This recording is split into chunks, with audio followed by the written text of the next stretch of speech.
want to create content for real motherfuckers like me. You can be popping, you can not be popping. You can be cool, you can be not so cool. But you have to have a story. I'm India, and people knows me from Magic City. Well, let me bring this back. Everybody knows me as that bitch at Magic City. The guys, the drug dealers, were like, you need to go to Atlanta, and there's a guy named Big Meech, and they will love you. My first day, you can ask Magic to this day. Meech, we over at Magic. So you would send that group chat? Nah, I never had to do a group chat. I would call you personally. I never went to a strip club for women. I always went to strip clubs for guys. I'm a competitor. Okay, you spending 5, I'm gonna spend 6. If you gonna spend 10, I'm gonna spend 15. One Meech come in the door, period. It's shutting everything down. You understand me? What was the? Yeah, what did he do? No. What's the difference between a strip club and Hooters? I became a confidant to a lot of guys. They had problems with their girl and asked me my advice on it. If they had something going on with their kids, I came to that party. Do you think exotic dancing is a respectable career? My mom was pissed. She was, because she felt like, you don't come from that. I used to see her daughters come in a strip club. Like, she'll have a birthday set and they'll help her pick up the money and put it in a bag. Whatever. Things I had never seen before. I'm like, the dynamics are totally different. Do you think that was good parenting? I'm gonna tell you this right here. When I told my kids, I always was enforced this. It's only one motherfucking dancer in here, and that's me. What was the most you ever made? On a bad night or a good night? The greatest night? 86,000. Damn. How has exotic dancing changed? Yeah. I believe that surgery killed that. We're gonna take it back, even when she was there. You got chosen. Now, they're waiting. Me. And I'm gonna speak on my Diddy story because I really know this. What's illegal about being a freak? And I stand proudly on all my decisions that I've made, and I respect Magic City because when I walked in, I was a little girl with those insecurities, and I walked out as a woman that has shedded a lot of insecurities. Man, because you can. Come on. Hey.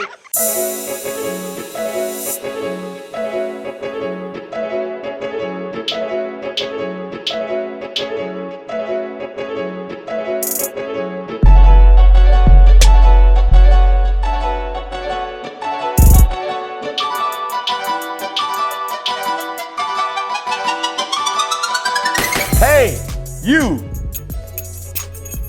Come here real quick. Come in closer. Closer. Hey. Hit that subscribe button. Back to the show. Yo, what's good? What's poppin'? What it is, what it ain't, what it could be, what it should be, what it would be. Cam Newton the Son, Mr. Boogie the All, here with another episode of Funky Friday, and I promise, I really do promise, to give good content for the masses, but most of all, ladies and gentlemen, I promise to keep it funky for your asses. Now, this particular episode is a near and dear episode because I want to create content for people that appreciate real spill. Fuck it. I want to create content for real motherfuckers like me. You dig? And to empower people as well. So it don't matter who you are. You can be popping, you can not be popping. You can be cool, you can be not so cool. But you have to have a story to impact the masses. With that being said, I know that there's going to be some people that enjoy this particular episode. Because today is Funky Friday, we have two, not one, but two legendary entertainers. Two ladies who I know the South will appreciate. More specifically, Atlanta will appreciate. Today, we are here to impact and empower women to know that you do not have to be defined by your past. I have with me the Diamond and the OG India. That'll be me. Ladies. What's up? I can introduce you, but I'm gonna allow you guys to introduce yourselves. How and why should people know of you or have known you, India? Oh, wow. I'm India, also known as OG India, and people knows me from Magic City. Well, let me bring this back. Everybody knows me as that bitch at Magic City. I'm in plenty of songs, videos, movies, you name it, that's me. But I'm well known as OG India from Magic City. You wanted to use your, when I said you could use your I could've camera. used my camera. You could talk to me, but still look at my camera? I felt that when you was like, I'm that bitch. And I'm still And still that bitch. Yeah. Okay. So Now, that's gonna be kind of tough to go top, back.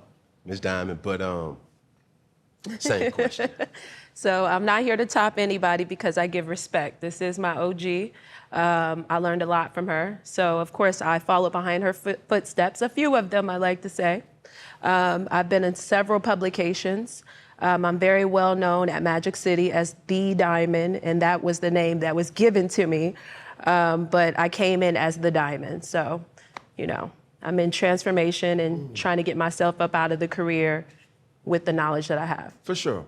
So this is the thing, and when we're working behind the scenes trying to give the masses what they need, I only can give people inspiration by the things that I've been through. We always hear strip clubs, we always hear about the Magic Cities. Being in Atlanta, you hear about Blue Flame, you hear about Onyx, legendary ones. But the truth of the matter is there's a story behind each and every single person that's there.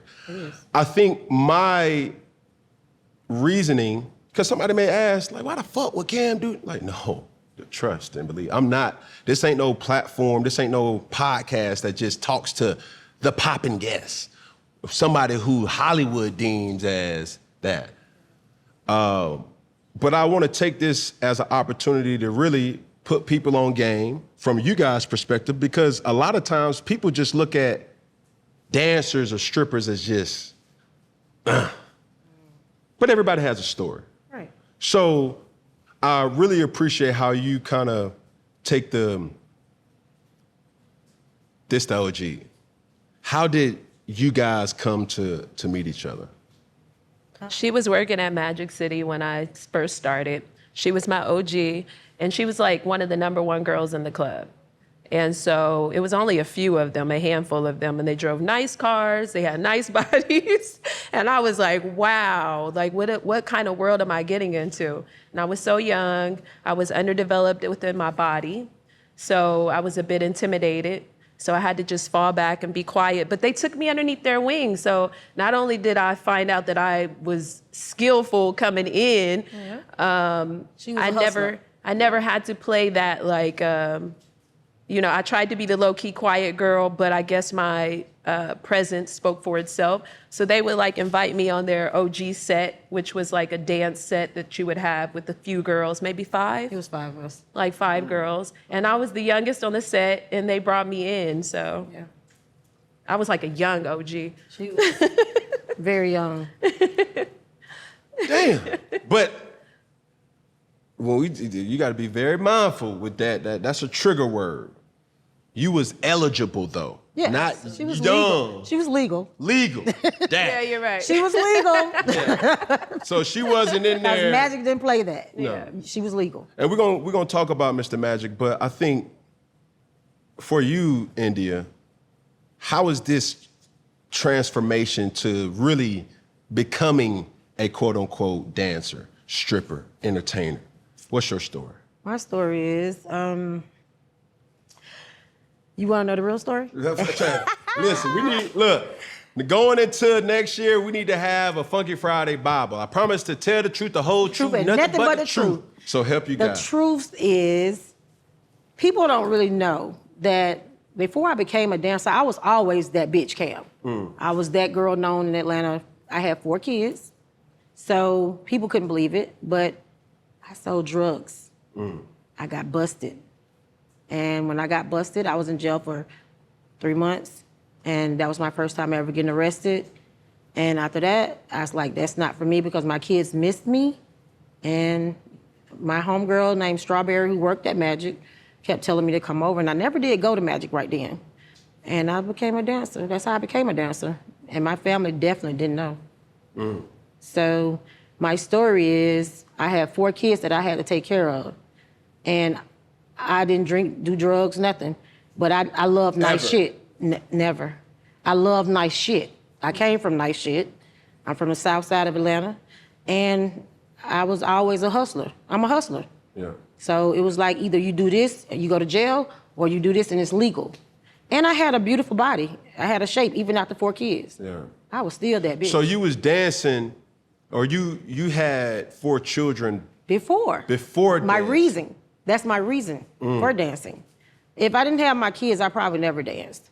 But it was because I had 4 kids that a lot of people know and don't know. But I had 4 kids, and I was a single mom. I was doing it by myself. And I just like nice shit, you know? I got you. Now, Diamond, are you from Atlanta? No, so originally I was born in Columbus, Ohio. I moved to New York, I moved to Illinois, Champaign, Illinois, and then I came here to Atlanta. What brought you to Atlanta? Dancing. No way. Yes. So I got pregnant by my first boyfriend twice. I got pregnant twice. I was a very young teenage mother. And he was a little bit older than me, but he had a drinking problem. And I've always been very independent. So I left him cold turkey, never asked for a dime, never looked back to say anything, never took him to court, none of that. I moved here with both my daughters. My mom helped me out at first. And then from there, I moved here because I did a private party in Ohio. And I was very developed when I was younger after having 2 kids. And I would compare my body to a lot of other people and be like, wow, I really stand out. So with that being said, at that private party, I made the most money. And the guys, the drug dealers, were like, you need to go to Atlanta. There's a clique named BMF. And there's a guy named Big Meech, and they will love you. I was like, really? So I got up and packed my stuff up a few months later and wound up coming here. But by the time I got here, I think he was like getting arrested and everything was going downhill. You came at the tail end. Yeah, I saw him one time in person. She came at the tail end. I was there at the beginning. I saw him one time in person, and I was This is different. Yeah. What? It's a different vibe. I'm here for that. This is what the fuck I'm here for. So vibe. we always hear about the Big Meech experiences. That's a major experience. Talk to me. First, let's give a shout out to Meech. Welcome home. Welcome home, brother. for sure. That experience is, people don't even know him, like, for real talk. Meech was a soft-spoken guy, but he loved me for being a mom. Like, he respected women that had something going on. You was trying to do something. He loved that about us. He was one of the men that was do more like women empowerment. Yeah. Like, I remember my baby girl, my oldest daughter, and his daughter was the same age. And I used to talk about like sending them to college and stuff like that. And he was like, well, when you get ready to send them to college, you know your brother here got you, whatever. He was just one of those ones. Like, that experience, Cam, I'm talking about dancing on $100 bills, not no dollars, baby. I'm talking about $100 bills. It's a different type of experience. That's why I tell girls today, y'all didn't even experience money. I experienced money. Drinking and driving will change your whole world. The next time you're out with friends, consider what would happen if you got pulled over after a night of drinking, like the legal fees or the time in court, or a DUI on your record. Your decision to drink and drive can change someone else's world too, if you hurt or kill them in a crash. Instead, what if your decision to call a sober ride changed your world for the better? Drive sober or get pulled over. Paid for by NHTSA. Were any of y'all in the club when, I think it was, we hear about the fairy tale damn near, where it was like Big Meech brought live animals to the club. Like, Magic? I don't know if it was Magic. I don't know. No, it was a party. He had the Hannah party. did, He had the birthday party Hannah did for him, his birthday party. At Compound. He had the party at Compound, yeah. That's when he had the live animals outside. I wasn't here yet. Yeah, you wasn't here, Yeah. but that was a major party. Hannah had the live animals. Hannah always did all the parties. He had the live animals out there. It was star-studded. Did you go? Absolutely. Oh my God. I've never missed a party. Classic. I've never missed a brother party. Like, I never missed, he was like a brother to me. So I never missed a party. And I was always a go-to to call, like, hey, we need such and such. And at the time, my homegirl, which was Sugar, Shout out to Sugar. Sugar. She was dating Meech, and she was my like right hand. She was another OG. So at the time, we all was clicked off, you know. So we was like family. We was a family. We was part of the family. We was just the girl set. Right. So when you say certain things like my brother, a person that I really knew, I knew him. not to some ears, girl, you was fucking him. No. But how do you differentiate? Because I love to get into that story. There's an unspoken appreciation from a real nigga and a chick. You feel what I'm saying? Mm-hmm. It's like, it's an appreciation that's like, bro, I see, for me, in my eyes, I love hustlers. Whether you a guy hustler or a girl hustler, make your money. Period. And whatever, who am I to judge you for what you're doing when there's a lot of means to making money? For you, explain your explanation of that relationship. Well, the thing with me in the club is anybody can really kind of go back and do history on me, and you can find I'm gonna have a whole lot of brothers. Mm-hmm. And what I learned in the game is it's not a finesse thing, it's just I build relationships on that type of level as to be my brother, because once you step over those lines, you might not be where you at with that person anymore. So I just learned how to, with him, it was like a connection. Like I met him through Sugar. Well, I've been knowing him from Gentleman's Club, but then met him through Sugar.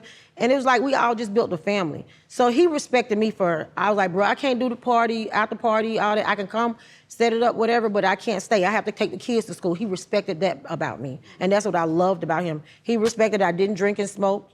He respected that I was always, you know, I'm a full-time mom. Yeah. And that was first and foremost before that strip club, for a party, before anything. And he respected that, and I loved him for that. Diamond, do you think exotic dancing is a respectable career?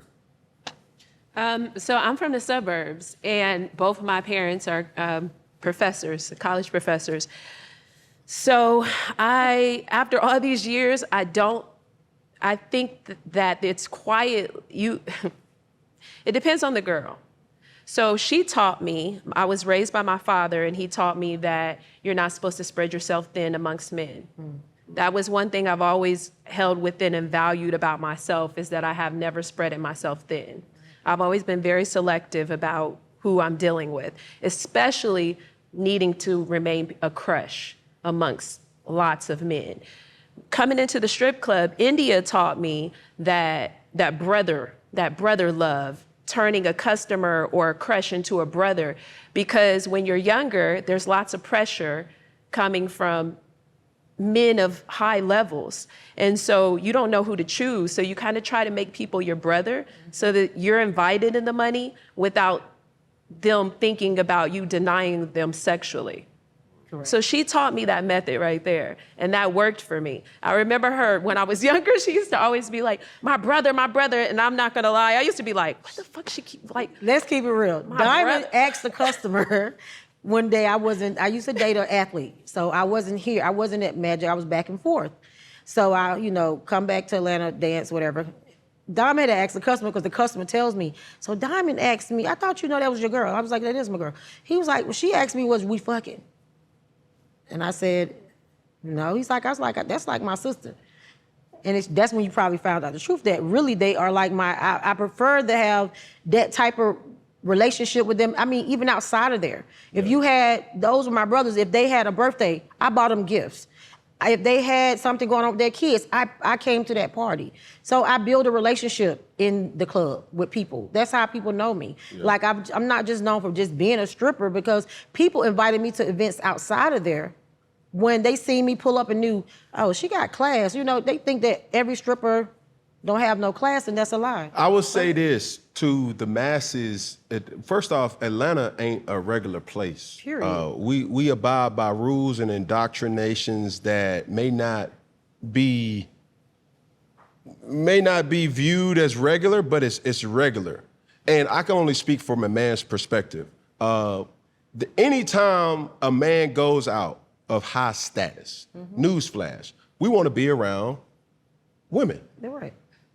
We don't have to have sexual encounters with those women. I prefer to be around women. My woman knows that. my partners know that. And it's a respect where it's like, just because she's around me doesn't mean that I'm trying to come on to her Correct. or come on her. Correct. It's like, yo, you got a friend, bring a friend, cool, let's talk, let's go to dinner. And it just poses a better environment rather than the masculine alpha energy that guys alone That goes on now? have. That goes on now? Yeah. Because that's the energy that goes on now. The masculine energy with, you go out. I'm from the era, you from my era. We from era, but you a little younger than me. But at the same time, we from the era where men prefer to have nice looking women with them. Then now the era is, I want all my homeboys on my back. Yeah. It's different. But yeah, But it's like, people don't believe that you can really have relationships. For sure. Without, like, I can have a relationship with you, and I know that you're in a relationship. For sure. But I can have an amazing relationship with you, and we can talk every day, discuss this, that, and the third. Because I talk outside of just dancing. I talk sports. I'm into all that. yeah. Politics, all that. So at the end of the day, why I built a lot of clientele too is I became a confidant to a lot of guys. Like, they might just want to come in the club and release. They had problems with their girl and ask me my advice on it. Problems with, right to this day, I still have guys that text me because they know I had teenage daughters. They have daughters. And I'm like, how would you handle this situation? Mind you, I hadn't even been in the club, but I still have the same number. They still text me and ask me my advice. I used to be that person that people can come to and talk to about anything, and it didn't go no further than right there. Right. So the strip club is way bigger than what people think it is. For sure. I think that it becomes okay, I'm gonna speak from my experience. Yeah, go ahead. Because I was so young coming into the game, it was very intimidating to think that you could have a relationship with men outside of sex. So for me, if I did ask that question, forgive me, my apologies. I wasn't trying to dig, but I really did not understand the dynamics of how you could continue to see this same guy weekly, this powerful guy weekly, and he continue to give you his money amongst the other girls and continuously pick you, and you're not having sex, and you know he wants to have sex with you. So for me, she was a little not understanding of that, and I when It's it a happened, game. It's definitely a game. It's a finesse. Yeah, finesse. Jug. It's a, call it what you want to call it. Call it Cam. what you want. It's a finesse. but it took for me to get older for me to understand those dynamics and for me to really understand that Magic City is like a family and that people, it's like Cheers, everybody knows your name, literally. And you're gonna know these people for so long, and outside of the club, they're gonna know you. And how you carry yourself is how they're gonna treat you and the respect that they're gonna have for you outside the club. Yeah. So that's what I would. I think what you guys have been through in another world or another business commodity, it's called a psychologist. Absolutely. You know what I'm saying? I really have a degree in that. You do? Yeah, in my head. Say that. Shit, with these days, these self-appointed doctors, Yeah, hey. So these self-appointed people that, you know what I mean? No, seriously, my daughter tells me this all the time because I'm everybody go to have conversation with their relationships or what's going on in their life. She's like, Mom, you really need to just set you up an office because everybody calls you with their problems. They just come out there with some lingerie and some light music and some candles lit and just have them sign the expectation DNA. Like, listen, we are not doing the thing, but I'm just here to get you relaxed. Right. I think as I grown to mature and coming into a realm where I wasn't privy to the Magic City until I was older. Like, I'm not afraid to speak about my background, and I come from church, right? I was always the sheltered kid, but we would sneak and listen to 97.5 and V103, and you would listen to all these songs, and they'd be like, oh, okay, cool. So now when I was 20, 21 years old, having the ability and the funds to buy a condo, to buy certain things. And then it's like, okay, what do we do at night? I didn't know. And when you start realizing, it's like, bro, a strip club or a gentleman's club is a part of the culture in Atlanta and the South. And you started to think about, or me, I started to think about, what's the difference between a strip club and Hooters?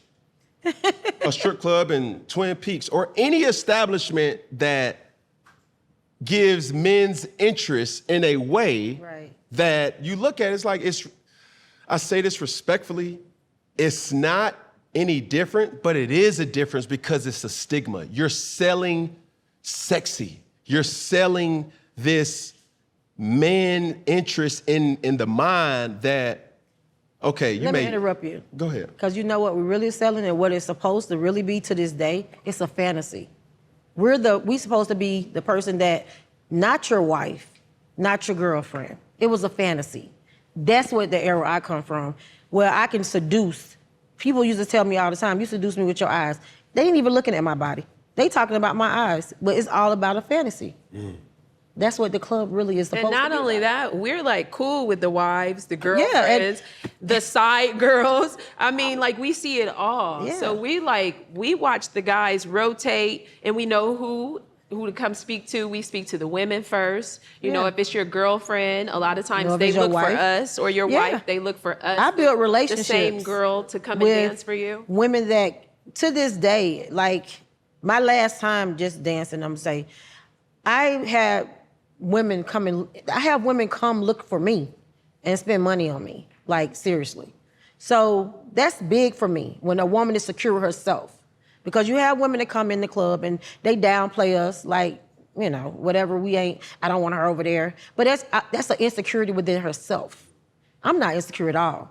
Like I can have 10 of the baddest bitches standing beside me and OG India is still gonna be that bitch. And that's just how I feel. And that's just why I stand with it. Respect. So I think the thing that it's obvious that there's a certain confidence that both of you have. And what taught you that? You see what I'm saying? This ain't no platform where the shy girl wins. You know what I'm saying? No, it's almost like a level of mystique that you have to have within yourself. Yeah. But how did you find your way in this world of entertainment? Well, you go, Diamond. I feel like I'm a survivor because I come from the suburbs, I come from church, I come from a 2-parent household. They cut me off for years when I first started. Like, they didn't talk to me at all. I was definitely a single mom. And so I had to learn from my peers because I threw myself in a world that I didn't know anything about that.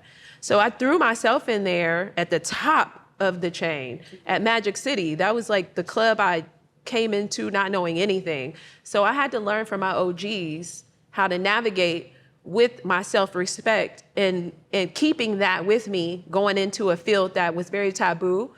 And a lot of people would judge you and call you a hoe, or, you know, people just think that off top. So for me, I had to watch their finesse to learn how to keep my legs closed And your pocketbook full. in the club where that men are like, here, you can have this, whatever. Yeah. I just want a night with you, or here. So you have to go in there with values and principles and morals and hold on to those in order to make it through. And that's what I learned from my OGs, and that's because what I used they to weren't teach her. hoes. Like, you don't have to. I see, the thing with me, Cam, is I taught a lot of girls. They might not give me my credit, but Diamond has always been the one who they saw what Diamond said, and I love her for that because she's always giving me my credit. I've taught a lot of girls. Like I used to talk about church. Remember, I used to talk about I got to go to church on a Saturday night because I have to go to church on Sunday. So I was like, I got to get out. Let's count this money. I got to go because I got to get ready for church. So, and I used to go to early mornings church. So at the end of the day, I feel like, you know, when I came into the club, I had a reason, and that's what a lot of girls get caught up at. You gotta have a reason. What's your reason for being there? Some people might be paying their way through school. Some people got kids. Some nowadays just everybody just wanna be what they see on TV, and that's not what it is. Instagram. That too, 'cause we didn't have that. But I had a reason. I had 4 kids again. And I came from a single, my father was around. My dad was in my life, but my mom and dad wasn't together. But I came from a strong Black woman. She worked at the post office. I came from money. My whole family. I came from money. My mom moved to the South Side. That's when I met Big Boy and all them people. But my mom moved to the South Side when I was 17. I went to Theodore High School. I went to Ralph Bunch Middle School. So I'm from Atlanta for real. So all my life kind of like, you know, when you realize who you are as a young girl, because as a young girl, I had a cute shape, I'm bow-legged. People use like, you're so pretty, but what people don't know is India is my real name. So once I realized, as I got in high school, like middle school, damn, these boys like India, like that's a name. Like my confidence was already like, my mama put that in me. Yeah. You know, so I wasn't scared when I walked up in there. I wasn't nervous. I knew what my job was to do is to take care of my kids. So people like, well, how did you do it without drinking and smoking? I didn't need no vices because my reason to come here is to get to the bag. I needed some vices, okay? I needed to drink. I was getting drunk every night. I was like wilding out. At the end, girls already didn't like me, so I probably was almost getting in fights. Like I was going crazy for the first couple of years. It was really bad. I remember crying because I had the worst hangover ever, and I was continuously throwing up all morning. I remember praying like, God, please, I don't want to be an alcoholic. Please, I don't know what's going on in my life, but I don't want to turn into an alcoholic. It was so bad because you're working in a club where you're making so much money, and the more money you make when you're young like that, the more you want to drink. So I would just drink. But Diamond, I'm not trying to interrupt her. My whole point with what I used to tell Diamond was, how you gonna know where your money is? Because this is her problem. She didn't know where her money was because she's so drunk. So you don't even know if you counted your money or who bagged you in or what's going on. What was your purpose of coming in here? So you took the approach, this is a business. Period. Exclamation point. ... I thought it was a business, but it turned into a lot of fun. But I had fun, but at the end of the day, when I left there, Cam, like I used to have to leave work. She know my kids. I used to have to leave work. I used to have to get ready because my kids never went to school in my district. I stayed far out. So I used to have to drive them to school. So who got time to play around when I got to wake kids up, cook breakfast, get everybody up, get them to school, and they go to different schools. So I didn't have time to be playing around in there, you know? So I look at this whole, experience like this is a transition. This is a life this is what where this is what you had to do. You know what I'm saying? My next question is, what do you feel is considered a respectable career for a woman, for the masses who may see this? Is there a right answer? There is no right answer to that. I don't believe so. Because let me tell you something, and I've been wanting to say this, but I'm glad you asked that question. You have lawyers, you have doctors, nurses, women that work at AT&T. Shit, I'm gonna be real. They the biggest hoes. So what's the difference in what I do? I just get naked. Yeah, we would go home and it's been so many years that I would go home with no man. And I would be the number, when she was gone, I would be like the #1 requested girl in a strip club. And I would go home dry, no man, no sex for years. And no one would ever know that. But they'd be giving attention to the other girls, and the other girls would be insecure about me, and I'm not even having sex, literally. Not even having sex. And they would be out in the club, hanging out, looking to have sex with the guy that I'm dancing for. And they are regular women. So that's to answer your question, there's no job, I feel like my job was a job. They just ain't put it in the book. They just don't have a school or class for it. You just don't pay taxes. Period. Well, no, I do pay taxes. Let's correct that, because I pay taxes. I have a home that I've been living in. I live on a golf lot. 3-car garage, and I've been in that house almost December 31st will be 19 years. I built it from the ground up. I have a big boy house. So I pay taxes because I couldn't have got my house without paying taxes. So I pay taxes. I always had a tax man. I stand corrected. Period. But I think, do you agree with the thought that women should always maintain a sense of mystery? Absolutely. I do. I agree. Do you think that mystery is voided when the clothes come off? No. No. How? I don't feel like it's avoided with the clothes come off. I think more so the mystery of me is them trying to figure out my mental, or seeing my body don't make you just know me. You know what I'm saying? You just know what you see on the outer appearance. You don't know what's up here. You feel what I'm saying? You don't know what's going on outside of here. So me being new, I don't think you just see everything. You just see outer side. You don't know what I feel like in the inside? I believe there's a difference. I believe there's a thin line between taking your clothes off and giving yourself up to someone. Yeah. Because I've been able to take my clothes off in front of men that I've never given myself up to and still be valuable. Right. So I feel like there's a difference. Now there has been in my younger life that I've had, sex with someone, and then the mysterious chase is over. So it's over. This is what I go back to say. We're gonna piggyback off what I said earlier. The reason why I say brother, because once you cross that line, Kim, it's so many times I have to repeat myself. Hey brother, hey brother or cousin. I'm gonna put you in that category because I ain't your brother. Yes, you are. Because I'm not going there with you. I'm not gonna go. But I'll go get somebody. I will. That won't be your I was sister. always that one. Yeah. Pick out the group who you want me to go get, because I go get them, but I'm not gonna be that one. But I've said this numerous times on this platform where there's a lot of similarities of how one gender sees the other gender, and they put them in categories, right? So you say brother is almost a way of saying or a friend. Yeah. We don't cross that line. Period. Right? For a man, a girl putting a man in the friend zone is a man putting a girl in the fuck zone. Really? Oh. Absolutely. Yeah. You don't think Really? that? So she just said it. It was like, as soon as you fuck a dude, have sex with a man, it changes the chase. Like a dude that was coming to see you weekly, daily, just to show something, and as soon as that happens and he told you everything that he wanted or you wanted him to say and you heard it, that's a man's finesse. Yeah. Now, a woman, call me crazy, but this is just the hustler in me. A woman's greatest gift is her body. Yeah. A man's greatest gift is his pockets.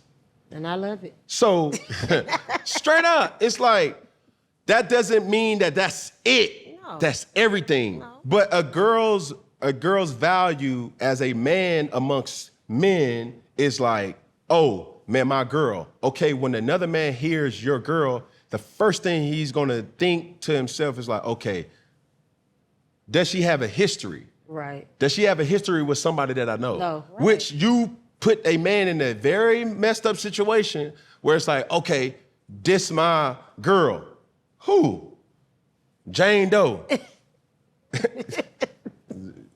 That's your girl. Bro, let me tell no. Let me tell you something. Like, she got history, right? She was with blah, blah, blah. So that chase is over once the man gets the cookie. Correct. So how do you draw the line, keep the line there with understanding that it's all a game? It's all a finesse. It's the hustler's game where I know I want money. I know I need money. I'm here for money.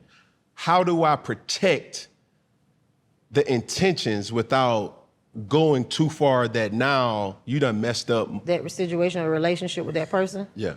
My dad, because I grew up with my dad, he used to tell me that because I was very young with the body. So and I was going to suburbs and all the guys was paying attention to me. He would tell me, you're like a piece of meat. You tie a string to the piece of meat and you drag it around the neighborhood. And the more dogs, every dog is gonna want a piece of that meat. But the more dogs that come outside and you let bite from you, the more times you go around that neighborhood, your worth goes down. So in my mind, yeah, you could see me, but you can't bite. You can't bite me. Period. So that's always been my concept. Shout out to Pop. Pay me later. Pay me later. That's a great concept. For sure. But my mom, I grew up with my mom, and my mom was, like I said, a strong black woman. To this day, it took a long time for me to tell her what I did for a living, because I come from church background like you did as well. And my mom was in shock, but my mom also knew that I was a hustler. I've been hustling. I've been having the top-notch niggas since I was in high school. So my baby daddy was driving Cadillacs and stuff to school. So I've been having men with money since I was young. My mama didn't know that, but I ain't never want no, she tried to hook me up with a church piano guy. That wasn't my thing. I was my thing. I was square. I never was square. I came from a square life, But outside of my mom, I was a cheerleader, I was athletic, I was all that in school. So I hung with my older cousins who all went to high school. Yeah. I was the girl, the cousin with the cute shape, but I, looked mature. So I could hang with my high school cousins. So shit, once I see these high school little niggas is liking me, I started like, okay, you gotta learn how to use what you got. How do you protect what you're doing? Because everybody has the same hustle, but everybody's excuse is different. Yeah. And like when you really get into the money, yeah. When you really, and your kids may not ask the question, but your mom or your dad or your cousin or your brother or sister may say, bro, hold on. You say you in the, what? How you get this car? Cam, you wanna know what my family thought I did? They thought I worked at a warehouse off Old National off Sullivan Road. It was a garbage bag warehouse. They made garbage bags. I went there a long time ago to get an application and filled it out. So I used that because it was a night shift. So I was like, great, it's a night shift. This way before I even got to Magic City, I was at a club called Playboy Palace on Old National. Mm-hmm. That's where I first started, on Gobby Road. And I told my mom I worked at the garbage bag place, so she kept my kids for me at night. So it was the smart cousin who, you tell one person and that one person told... Like wildfire, like COVID. Yeah, told one person and then somebody told my sons. Like my sons are older. So somebody told my son, you remember back in the day, you used to have a sign, like going to the West Indies, to have the strip club sign. Mm-hmm. That's where your mom worked. So from that right there, it was like, okay, it's time. My mom was pissed. My mom was pissed. She was. Because she felt like, you don't come from that. Why are you doing that? Because she have her stigma of what she think that I'm doing. But back in the day when I first started, they used to have a thing called Showtime After Dark, like a little show. One night I made my kids stay up to watch this. I didn't go to work on a Saturday. It came on Saturday nights. I wanted them to watch what they did, and I'm just being so honest. That's why me and my kids have the best relationship to this day, because I'm a very honest person. So once my mom found out, I break it down to her what I do, how I do it, this, that, or the third. She was mad for maybe a month or so, but after that, she respected what I did because I didn't have to depend on no man to take care of me. I was doing it all on my own. And I'm not one to go back to no mom that I need this, I need that, because my mama had it. She can give it to me if I wanted it. I came from a great mom, but I'm my own hustler. So at that point, I told my kids the truth. That way nobody had nothing over them. Nobody had nothing over them. She met my daughters. My daughters used to come to my birthday parties. I used to let them come to me, not my sons, they were not allowed. But my daughters, because my daughters and me, they was older. So I let them come into that scene. I never hide who I am. And to this day, they respect who I am. If you say anything wrong, they go like, but my mama well respected. That's why I'm real respected. I used to see her daughters come in a strip club. Like she'll have a birthday set and they'll help her pick up the money and put it in a bag. Whatever. Things I had never seen before. I'm like, the dynamics are totally different. For coming from Ohio, you won't understand. Like, it's like you'll be shell-shocked. But I'd rather them see it on my angle and from my perspective of me showing it to them than the world trying to tell them something about me or them thinking what they thinking on the outside. So the first time I ever brought them, they were older. They was old enough to be in there. They was legal age, so they was able to be in there. I talked, because Magic was like a dad to me. So I used to talk to Magic, like, can I bring the girls? Like, it's my birthday set. I only trust them with my money. Can the girls come? Cool. He's like, yeah, they're my girls. They can come. So they came the first time come. My baby girl, she was at awe because she didn't know I could dance the way I danced. She didn't know, she had never seen me move like that. She know her mama can skate. She know her mama can do all that, but she never knew that I could do the moves that she was at the end of the stage. I think we were on stage. And she was just standing there. I looked down and my baby was staring up at me like this. Like, she was at like most men. Yeah. She was at like, Mom, you're not a back bend like that. Like, I didn't know you know how to do that. Like, so they respected me a little different, but. So for the people, and I always have to be obedient to what I may think, the questions that comes from the audience, right?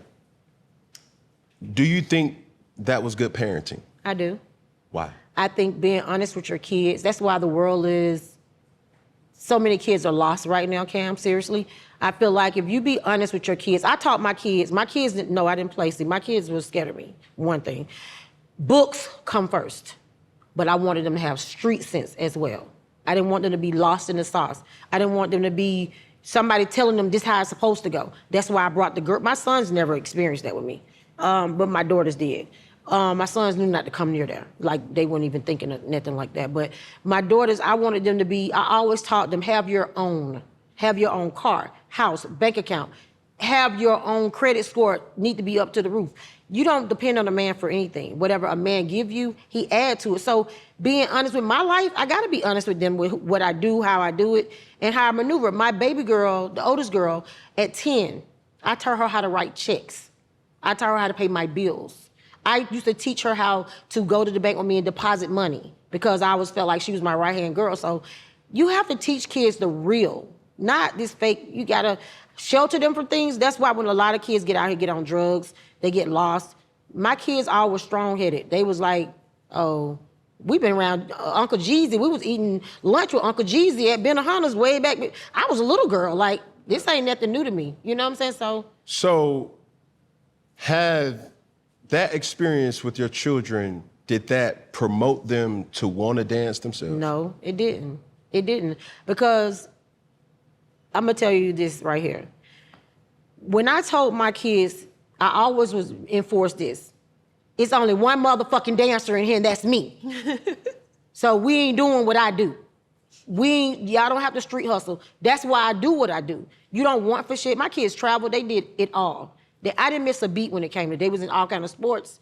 They did it all. So it wasn't no reason. They dressed from head to toe, dressed to the nines. I kept them clean, kept them straight. So no, no. I'm gonna say this. I was a super young mom, so I wasn't having the same principles as you. You know, my parents cut me off really young once I decided to have kids, so I had to do the best that I could, and a lot of those times I don't remember. I really don't. It was all a blur. Diamond daughters. Diamond daughters. They're so proper. They're like, my daughters are super proper, and I didn't have those talks with them. It was coming from their schoolmates. Like, but you know your mom You brought them to the job, though, to the meetings. I did no, once. They came a couple times, and they came twice. Because I remember, for some reason, they just walked up to me. I didn't have a babysitter. Yeah, that's probably why. I know, because we're not supposed to kids. Because I remember the first time I brought them to a meeting. They walked straight to me. And I was so nervous because I was like, oh my God, they're seeing the inside of a strip club. And I didn't know how to feel about that because I didn't know anything about stripping growing up completely. Right. Until I got of adult age, you know, and it was a decision that I could make. But for my girls, I remember a lot of that being a blur. I did the best that I could with what I knew, but I was so young and I was making so much money independently. I was trying to prove everybody wrong. Like, yeah, you said I had to graduate from college in order to be successful, and having kids and having a boyfriend, all this is looked shunned upon, but look at me. I'm not calling you for anything. I'm not complaining about what's going on in my life. I'm good financially. I don't need my parents. I don't need my baby dad. I'm doing this all on my own. So for me, it was a really good time. And I came from Ohio, so I was never around celebrities. When you work in Magic City, it's celebrities every day, all day. You could be a Tuesday and the biggest person is gonna come in there. You just don't know. And so I had to navigate by watching people like OG and Sugar and Promise and a few other people, and a lot of them even married like professional athletes, and they were like respectable. So I really got underneath them. How did you, I know India spoke about it, but how did you mask what you was actually doing to not just your daughters, but to your family? I didn't mask it. I continued in my hustle. What did they think you were doing? They knew what I was doing. I'm a terrible liar. I'm not good at lying at all. So they knew what I was doing, and they didn't want anything to do with it. And then when I finally got to a point where I felt like I was mature enough and I felt like I was like great in my hustle, when India left, I felt like I was #1 in my hustle. So I was able to share that and say, hey, yeah, this is what I do, but I'm the best at it, you know, and this is the respect I get from it. So that was more of my delivery. The thing that you both kind of mentioned or hinted toward is like, I'm the #1 earner in the club, right? Is that something that y'all do, profit loss, margins? Is that, do y'all get like a chart of who performed higher? Like, look, in this day and age, you have analytics to prove these type of things. How did y'all know that this person, she the top? Visual analytics. Very, very visual. Because at the end of the day, people that comes in for you, mind you, I don't even work at Magic no more. I might be long gone, but people still looking for me. So you knew who the top dollar person was because that's the person that was frequently asked for on the regular. Like, it was times I have to give, hey, could you go over there for me? Because they over there for me. Because I'm only one person can't be but one place. So you knew by them bags at the end of the night who was the number one earner. We're going to get to that point. Definitely going to get to that. Bags I think on bags on bags. Period. For us, describe that workflow of, you say you didn't have to work every night. No. What was your work schedule? I had a schedule. Of course, Magic City Monday was definitely a must go to. I worked like Monday, Friday, Saturday. I didn't really work all the time during the week because, of course, I said my kids were cheer, this, that, or the third, so I didn't have time to always work every day. I was never an everyday worker. People think that to this day. People think that I worked every day. I was. Diamond did. That's how I started. Diamond was a hustler on that type of line. But I made enough money, Cam. I'm not just tooting my own horn. No, I made my schedule like that. But how long did it take you to get to that point? I came in the door being that bitch. I keep telling you, Cam. I was that bitch when I walked in the door, right? So, okay, first day, you're there. I brought niggas with me. First day, I came with people. My first day, you can ask Magic to this day, I brought, hey, I'm at Meech, we over at Magic. He followed us to Magic, because we came from Gentleman's Club. We used to be at Gentleman's Club first. Respect. So you would send that group chat? Nah, I never had to do a group chat. I'm gonna call you personally. It was an analogy that I was you sent the voice note that said, hey, we at Magic City. First night, how much you made? First night, I think our first night, I might have made like, being ballpoint, maybe 11,000. What's his, God, may he rest in peace. What is his name? McNabb? What is this, the football player that got killed? What is his name? Older? Oh, Steve McNair. Steve McNair came in first night. Beautiful. It was amazing. Steve McNair. It was like... That was my idol. He still is my idol. Yeah, I love Steve. He was a sweetheart. I just seen his documentary, too, on Netflix. He's a sweetheart. Yeah. He came in. It was me and my sister Tish, Sugar, our little crew. And they was like, hey, people upstairs. After that, one Meech come in the door, period. It's shutting everything down. You understand me? But what made like that? Man, when Meech come in, what? It shut everything down. Dude. What was the... Yeah, what did he do? No, it wasn't even that. It's like, the present was like, the lights just shine towards the door. You just see all this black coming in the door. Because everybody wore black. They all wore black. Black t-shirts. Black tees, yeah. They all wore oversized black t-shirts. I'm telling you, you had to be there to really experience it. It was amazing. When I came in, it was after party time. Yeah, see, so it was like they were hiding from probably whatever they had going, the case yeah, it they was had a lot going on. It was a lot. So everything was like, secretive. Yeah, we was going to the White But House. I just couldn't make it to all the parties because I just couldn't make it to all the That's parties. because those parties became the wrong kind of parties. Yeah. I didn't go to those. But See, I never did did meet parties. the people. That's what people don't know about me either. I never did parties like after parties and stuff like that. Only parties I ever did after parties was for Meech. And that's the reason why, because he'll say, well, the girl, everybody always, for some reason, I guess I have that motherly, that's probably what it is. Like I have that motherly thing with thing. everybody. Like, everybody trusts me. Yeah. I'm not going to take from you. So when we had the parties at the White House, Meech was like, sis, you just make sure recycle the money and keep the money going. You know, I'm still going to get the same money as the girls dancing. You know what I'm saying? So it was just that dynamics if I was there, because I'm not going to be long because I got to go take the kids to school again. Right. So it was just different. Like Meech he was a different type of character. He was a person who respected what we did. He said, I respect what y'all do, out his mouth. I respect what y'all do. Yeah.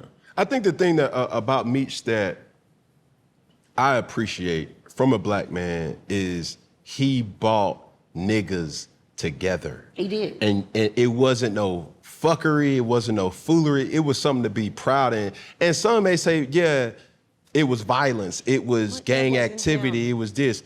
But that was the first time where street niggas alike got together, and it wasn't no conflict. It was like, that was the president, that was the mayor, that was the dean who said, bro, we ain't getting mad at no money. Period, we having it. We know how to move, we know how to maneuver. Now, the way they got the money, that's a whole different discussion. No, that has nothing to do But it was more or less like, we're coming here to party, we gonna party and have fun. And we're not doing certain things that warrants like behavior that was just, and to everyone knew when Meech was there. I ain't never seen a nigga a day in my life. Oh, he was young. But it was one of those situations that everybody respected him in a way that is, if BMF was there, oh, y'all already know what's happening. We're gonna have fun, money gonna be spent, everybody gonna be happy. Right, he gonna send bottles to everybody. And what I love about Meech, that the world think they know him but don't know him, is he loved his black women. And he loved to uplift us. My biggest thing with him is how I really probably got so connected, more so as a brotherly, because he had a daughter again. And he's just like, I respect what y'all do. Y'all, it's a hustle. Like, it's not an easy job. Do you think it's easy for me to stand in there in some 6-inch heels all day, listening to a man who breath probably stink? I gotta deal with that bullshit. He talking my ears off, but he's spending money. That's a hustle, and it's a lot to deal with our job. It wasn't just everybody see the glitz and glamour of it. It's not that easy, because I got to deal with this dude over here who got on gray sweatpants, but he spend money, but can I say what I want to say? His motherfucking dick sticking straight out, and I got to deal with that. So I got to deal with how I'm going to adjust my body so I'm not on that, because I don't dick ride. I don't give lap dances. I am an adult entertainer. I entertain. So help me understand this. For the people who don't know, describe the different types of dance clubs. Gentlemen clubs versus strip clubs. First of all, the Gentlemen's Club is the fantasy club. That's where it really originally started from, where we should go back to. Strip club have really just became the strip club over the years, because it's not a fantasy anymore, it's not a secret anymore. Everybody recording, that's the strip club. The Gentlemen's Club is when a man came in there and his wife not gonna see it on Instagram. She not even gonna know he was in there. That's a Gentlemen's Club. Yeah, because Magic City, when you I first started, allow cameras you couldn't bring cameras in at all. Your security would tap you on the shoulder. Yourself as a dancer. Nothing. I remember White Chocolate being like a a dancer that was known media-wise when I was younger. And so when I decided to step into that field, I was like, I want to be like White Chocolate, because she was respected and she was like known worldwide. So that was who I knew of coming from the Midwest. I didn't know about like the OGs and the Sugars and because Big Meech. You had to be like in the streets but see, to know what was going on. Back then, and that was my dog. Like, I just talked to her. That was my dog, White Chocolate. We did parties together, but nobody never knew what I did. Like I said, I did what I did, but I didn't put it out there. Okay, my kids know what I do for a living, right? Right. So I'm not gonna exploit myself and put it out there in their face. Yeah. They know I went there, that's where I go to work at, but people always ask me to this day, I just got asked this question. So, this person got videos of themselves. Do you have any videos of you with celebrities? And I said, no, because I'm a star. So I wasn't a groupie. I was the star. They came to see me. So I wasn't thinking about, let me take pictures with this person or that person, because they came to see me. And I also wasn't thinking about doing videos of me twirling on a pole or me on the stage, because I didn't want my kids to see that. I didn't want that to be thrown in their face. They already dealing with knowing what I do, but to put it in their face, that was a no-go. But to say that in this day and age, right? There's different forms of really, dare I say, exploitation. But nowadays, You got kids having social media as young as 8, Yes. as old as, 18, 19. Yeah. The first people that they gonna follow is their parents, their mom, their dad. Yeah. So it's no secret no more. How were you able, or how do you protect that sexiness, but understanding that your daughter's still following you too? Cam, I don't give a damn. Do you want me to tell you the truth? Please. Right now, you know my grandson. Mm-hmm. You know Shane. And Shane is in college. And when he was at his high school, Creekside, of course, he didn't understand and didn't know why so many. We was at Saks. He was wondering, how are these people walking up to my grandma? Because he didn't know my story. I just recently told him what I did and who I was, because his coaches, everybody started following me. I'm not changing who I am. I am who I am. I'm not gonna take away me being sexy. I'm not on that nude. But shit, I love me. I kind of was embarrassed because I was so young, and I feel like young. the embarrassment came from how I was raised, because I never it took a long time for me to be comfortable in what I did. And I was always like, okay, I'm being, That's why you drunk. That's why I I was drunk. like, that's why you was drunk. That's why I was drunk, because I was so embarrassed about how can I glorify this, but I'm doing the best I've ever done in life to me. So how can I glorify this or be respected? So I was young and I had these kids, and I'm going to the school the next day after getting off at 4 o'clock in the morning, and I'm picking my kids up, and I look different from the other moms. I probably have on Juicy Couture sweatsuit or Apple something. bottom jeans. You know what I mean? Right.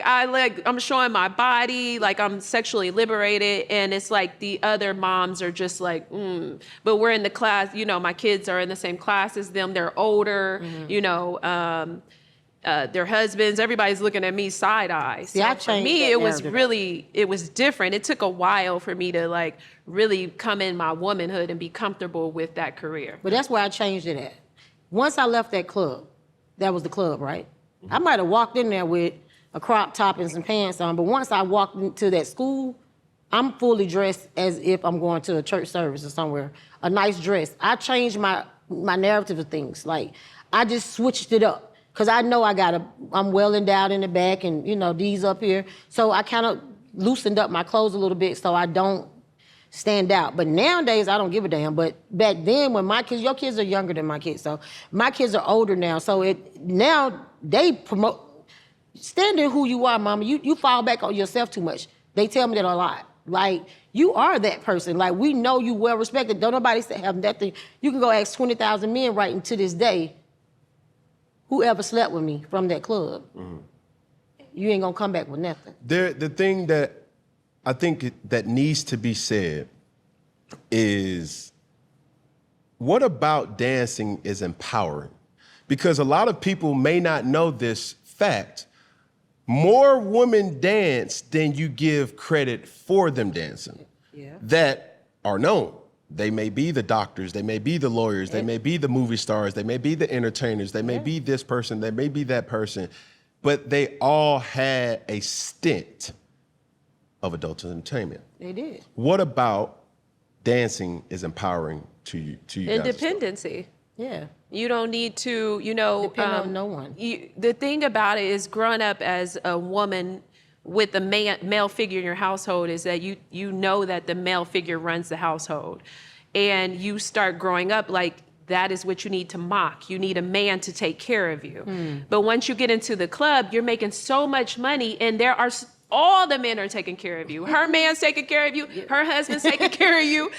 Everybody's man is taking care of you. You start feeling empowered that you don't have to be that man's woman, that you can go home at night and sleep peacefully in your bed. You're not getting cheated on.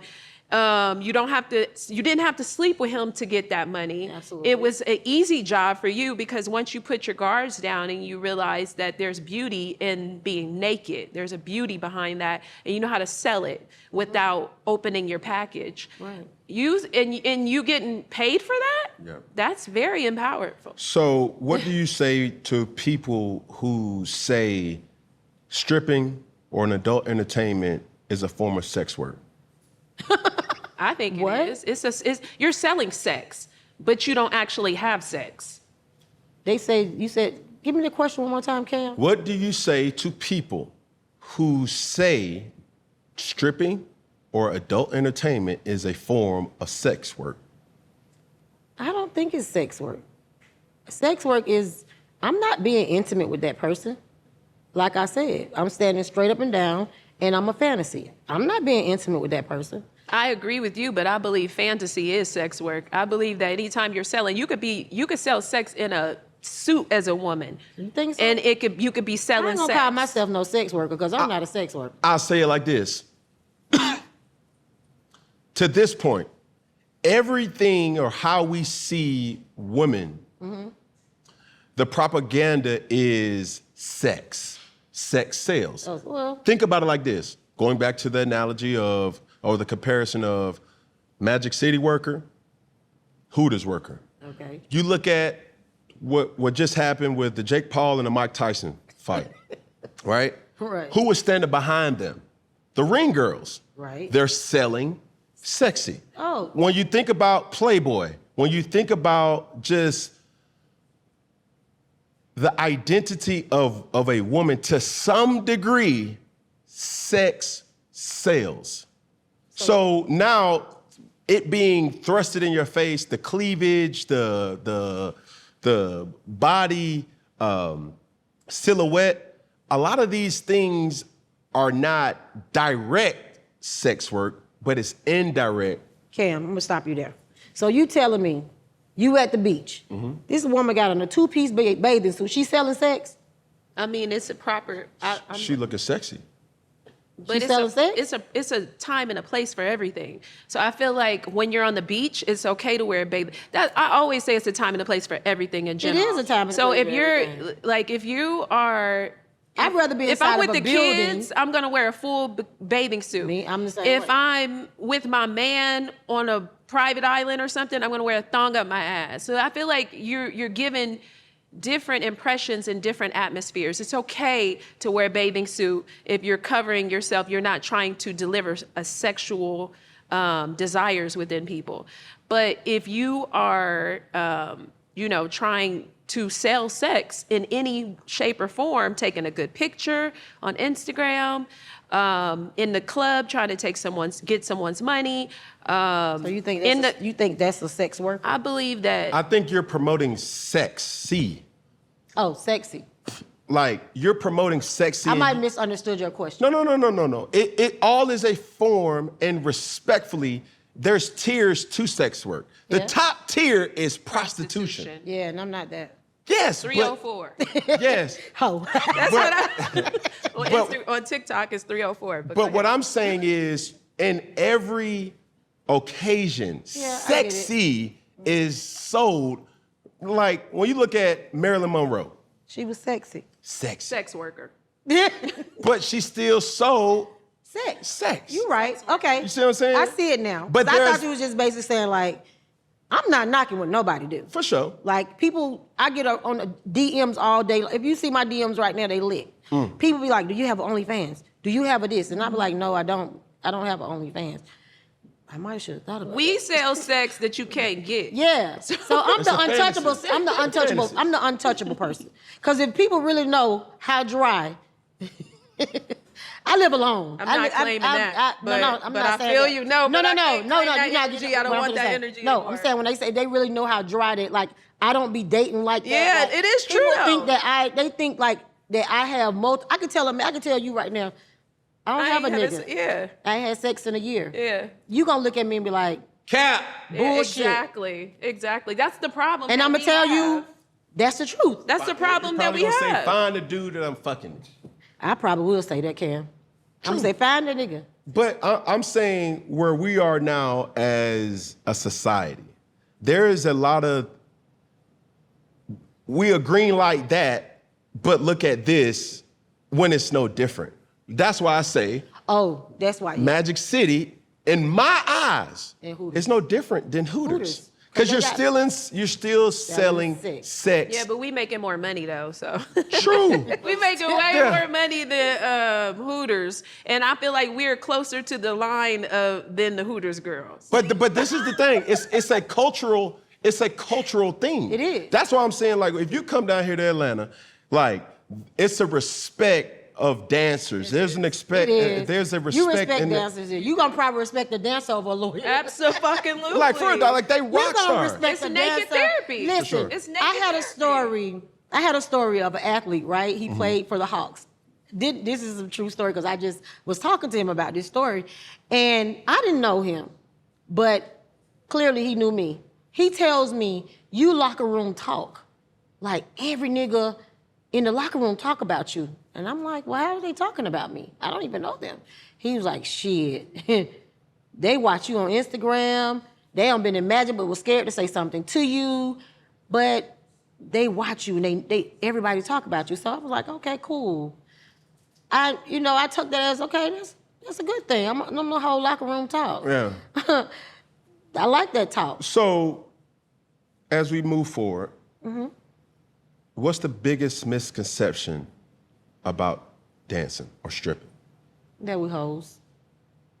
I believe that too. That we're hoes. The hoes is the number one That's thing. the number one. That's number one. Yeah. Because they think that Because we have access to, like, we can have sex with whoever we want to. I could fuck The whoever. top, from the top to the To bottom. the bottom, if that's you, what I want You have to do. access, and You that's have the why access. they're like, no way you're denying these people. There's no way. They would never believe that. They don't believe it.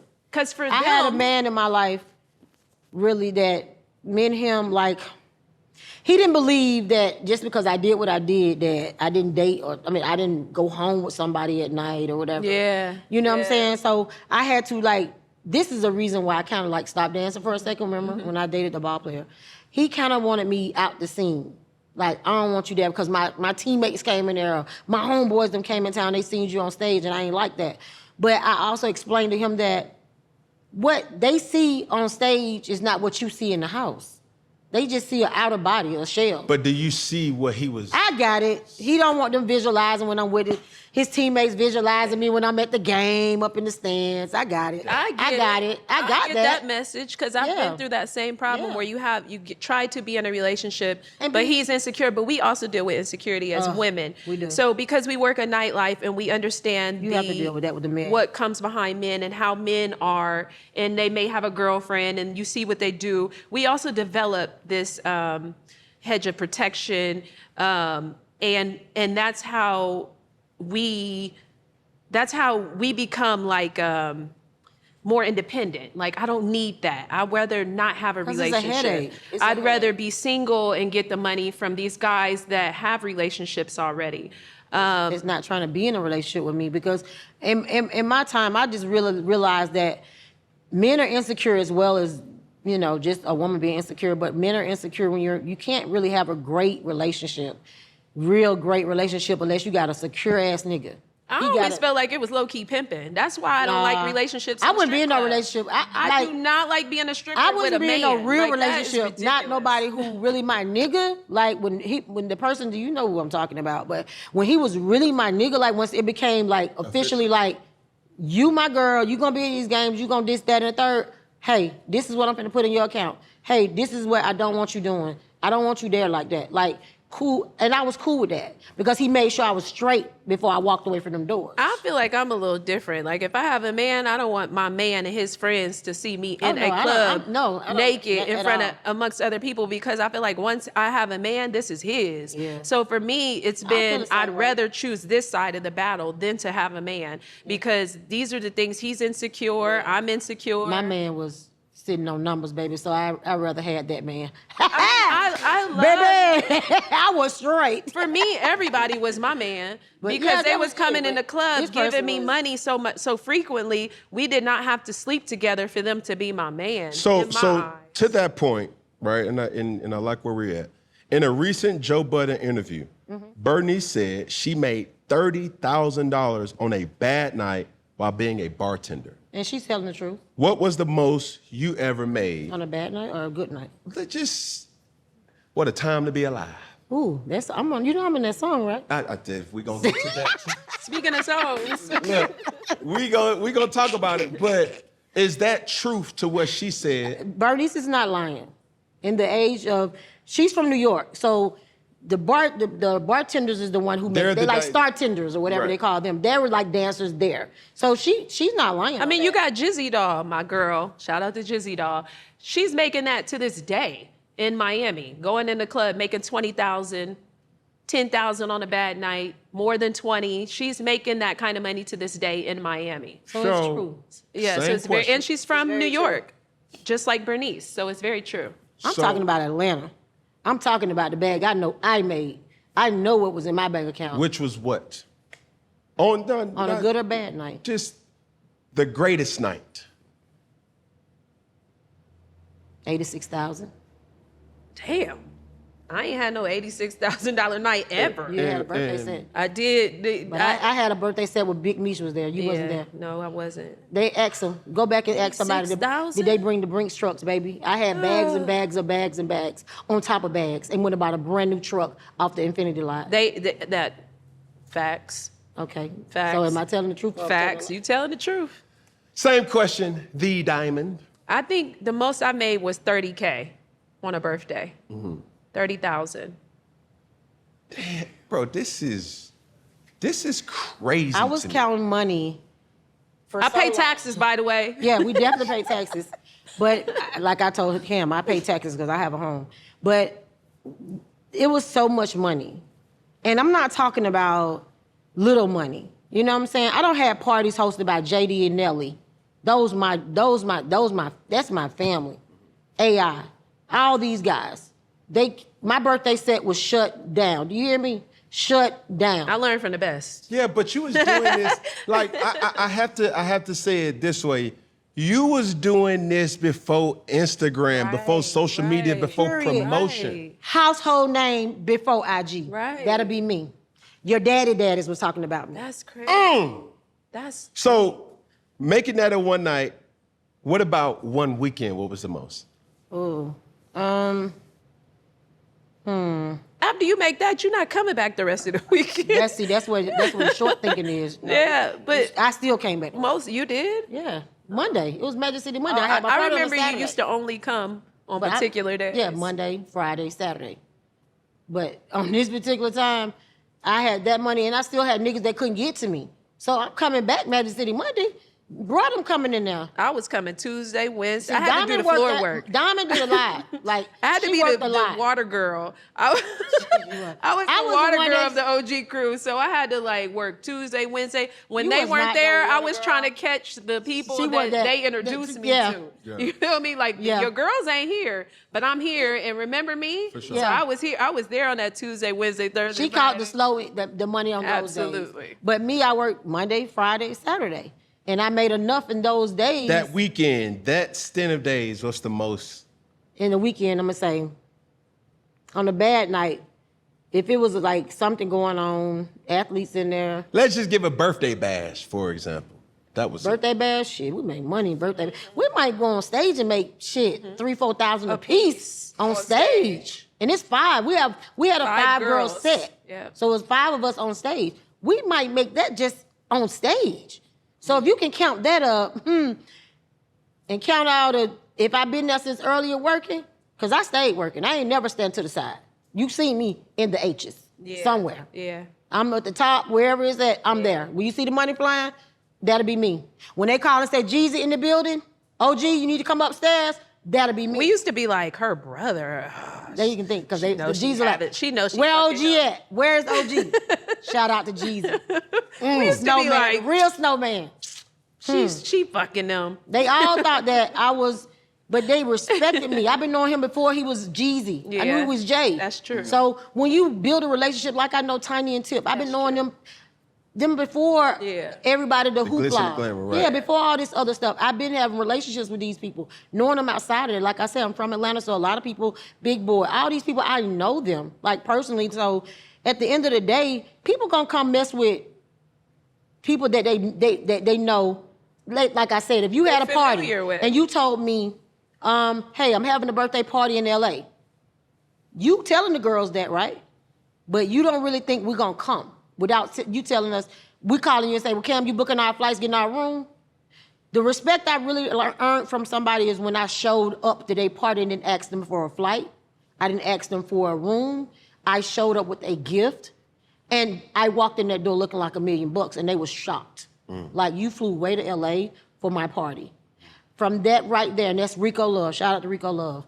Rico Love had a different type of respect for me because he felt like, damn, you came on your own. All you asked me was, what's the direction and am I on the list? That's all I asked.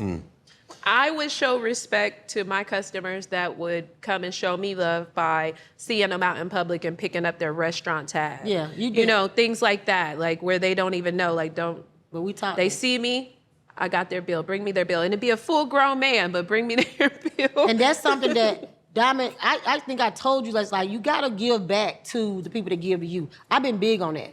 Anybody that knows me, I always bought gifts. Like when Nelly had a birthday party, this was the big party that got him in trouble with thing we played. He had he was owner of the Charlotte Bobcats or something like that. And we gave him the birthday party down there. They made a big hoopla because it was all on the social media, takeout and all that stuff. So when we gave Mo that party, that was us giving back the love that Mo gives to us. Because Mo gives love. When he come in, we ain't worried about nothing. He know we top notch, we his girls. He fucking with us the long way. And they're loyal. They very loyal. They're loyal. Like, JD, they don't pick new girls. They're stay like, with unless what you're they super, know. like, yeah, you stand out. But like you other said, than OG, that, who is that? You know what I'm saying? Then, pull him over there. But So let's. on my bad night, the less I've ever had on a bad night might have been maybe like 3,000-4,000. Maybe the 3. least I've made on a bad night is like 1,000, and I'll be ready to cry. Yeah. I've changed my perspective now, but back then I used to be ready to cry over $1,000. Like, oh my God. You look at money differently. Like, I'm not even gonna lie. Like, I came from, like I said, I came from money. My mom was straight. I didn't have no wants or worry. I never had to share a room with nobody. I had color TV at 4 years old. So I don't know about struggling and none of that. I didn't come from that. But at the end of the day, I always like nice things because my mama raised me up on having nice bedspreads and stuff like that. So money was something I valued, and my mom always say, save and stack your money. Yeah. Right? So I haven't danced in, it's gonna be 3 years, December 31st, because the last time I danced was on New Year's Eve, right? And I've been surviving without a job. I mean, I got businesses because I'm an entrepreneur. I own some stuff. I got my name on stuff. And I'm, got that little money coming in. But I've been surviving off money I saved. So to that point, I would always use the descriptions. The same way a man sells drugs is similar to a woman dancing. Correct. It's fast money. Now, for all the money that was made in your heyday, your B-day, whatever day it was, looking back at it and saying, Damn, I should have bought that property when Rocco told me. I'm not gonna lie. Rocco, the king of buying properties. Rocco, that's what I heard. Is like my brother too. So these people was really like, I've been knowing them outside of the club before the club. So I remember a while back, back in the day, he was like, hey, sis, you need to get some of that property in the West End Mall, because that's before they turned it around the way they have. I wish I would have bought it back then, but back then I had a rooming house with one of my really close friends. We had a boarding, like a rooming house. So I wasn't thinking like that because I was not only taking care of my 4 kids, my brother was locked up and he had kids. So I was trying to help their moms do things with them as well. So my thing was, my money was going a lot of different ways, a lot of different places, taking care of kids. That was my biggest thing. But I also was taking money and investing into different things, like different avenues of things. So I took a major loss on a property that I bought. That's when I learned that you got to really do your footwork and research before you purchase things with big lump sums of money, because I got scammed out of some money, So, and I'm not talking about no little baby money, like some major money. And that was a learning experience for me to learn the value of my dollars for real. Me, Go ahead. I always jumped off the cliff. Whatever I'm making, I'm spending the next day. I'm balling the fuck out because I'm in my rebellious mode now. I'm gonna show y'all. And for me, I'm diamond, I'm forever. So for me, it wasn't like my ultimate goal has to to be a housewife, to take care of my man. That is what I believe my ultimate goal is. So for me, yes, it is important for me to have my own education, my degree, to have my own independence, be able to be independent. But I don't feel like I'm one of the new school girls where it's like, I don't need a man. Yeah, I need a man. You know, but I got lost in that for a very long time.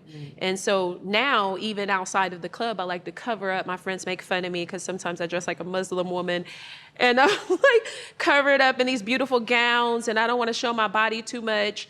That's where I'm at today. But with the money, like, oh my God, it's been so plentiful that it's been like, here, Feel like that giving it away. You go back in there and make it, but I never thought like that. See, that's the difference between why I probably got the OG. The OG title came from Fernando and Jeezy. Like, I knew everybody. And I used to tell Fernando, this is such and such, this is such and such.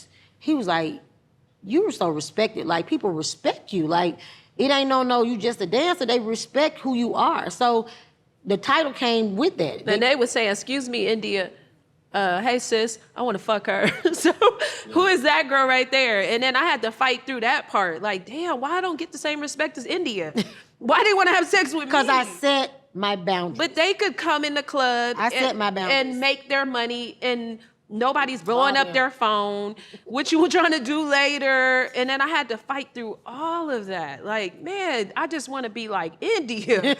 I just want to be able to walk over. Diamond really, when the customer told me this about what Diamond asked him, I, to this day, I laugh at this situation because I said, she really think I be fucking these people, and I really don't. Like, I don't. Because if you don't have sex with them, well, my experience, if you don't have sex with them, I've been cut off so many times for a while. But because I wouldn't give myself up. And then you gotta watch from afar them spending thousands of dollars on somebody else and an OG that says she doesn't have sex with them, and you're just trying to figure out how is she doing? It's something. I want to get to that level. Then when you get to that level, you feel like, hold on. Because when you left, I was like, uh-oh, I'm like the OG around here now.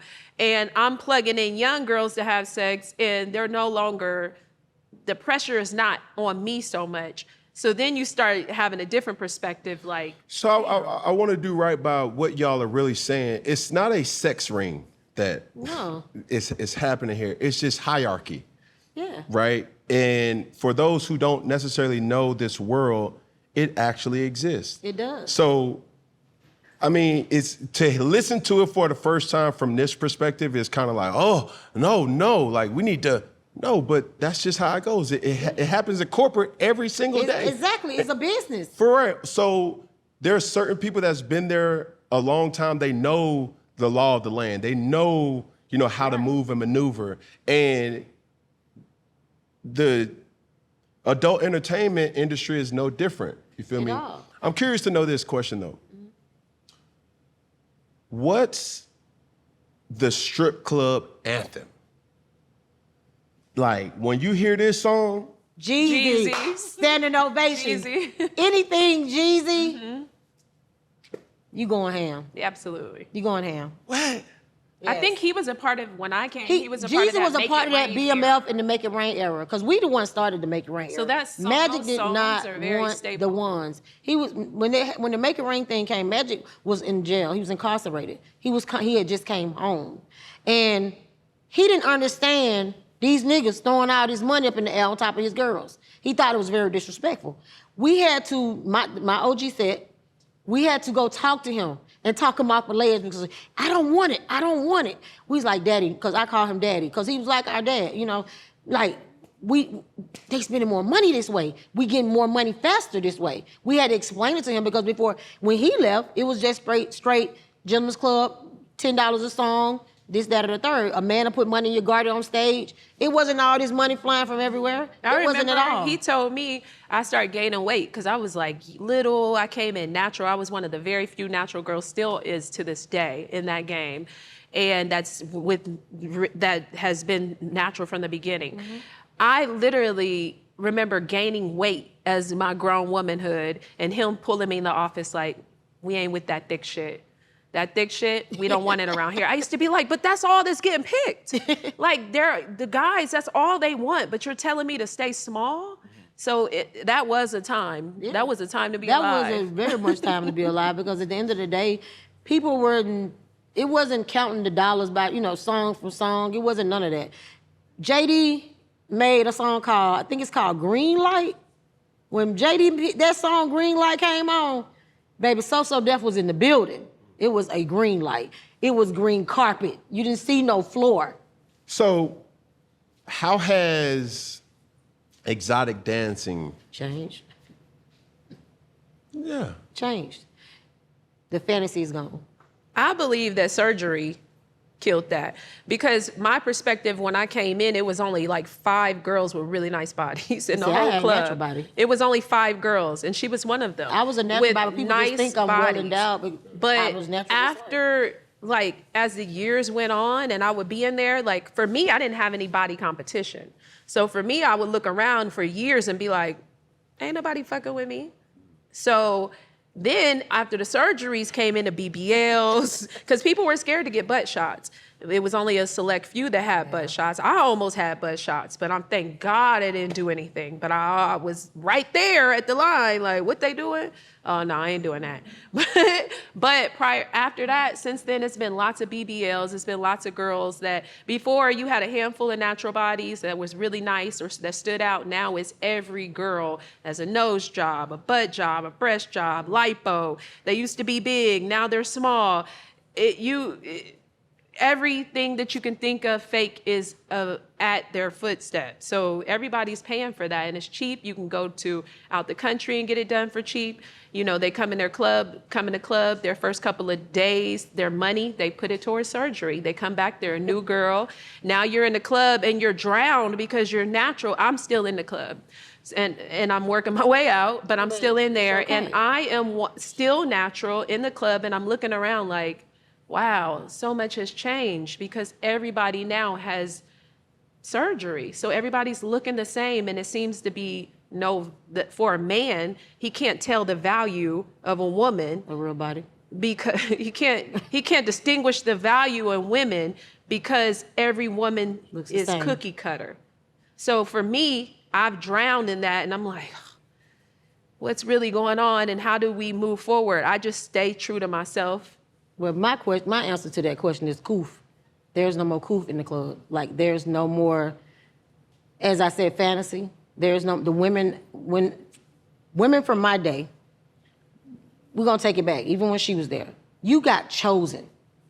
They pick you. Now, no coof. They're waiting. Me. And everybody's lined up waiting. With cookie cutter bodies. So now you don't even know, I don't even know how to get some, unless I get love and I know them. It's hard if you don't know someone to get past those barrier of girls that are all the same choice, the same type of girl. Yeah. And then you're like, I don't want to be thirsty and be like, hey, you see me? But it's hard to make your presence because those girls are going to lock you in. When I came into the club, you had to fall back. You got to fall back.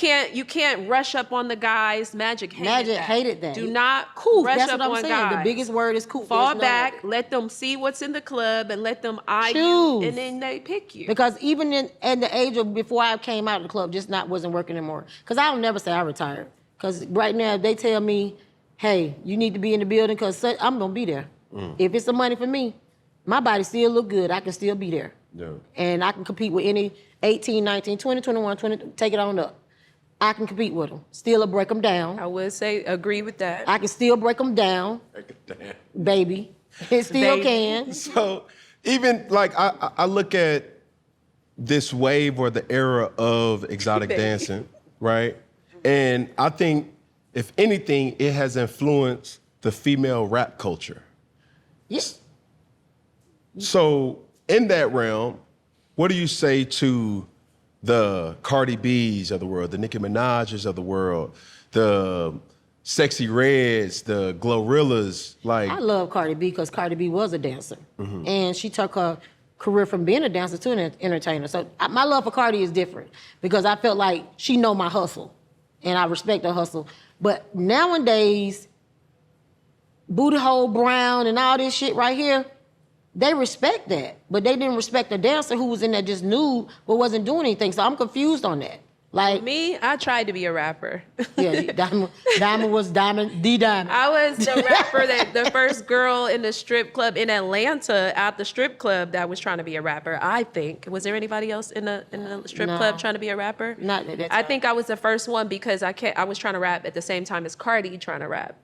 But Magic pulled me in the office and was like, this is a dirty game. It's even dirtier than stripping. He was like, I don't think this is for you. Yeah. You know, and he had that private talk with me and I was like, all right, maybe I shouldn't rap. back. Yeah, maybe I should get behind the scenes. But I remember thinking, I went through a whole egotistical breakdown because I put all my eggs in that basket and was thinking, okay, one day, I was even basing my relationships, my future relationships off of it. I was banking on making it. I was like, all these girls are rapping. None of them really are rapping from the culture and making so much money. They're just rapping about it. I really live this. I'm going to talk about it.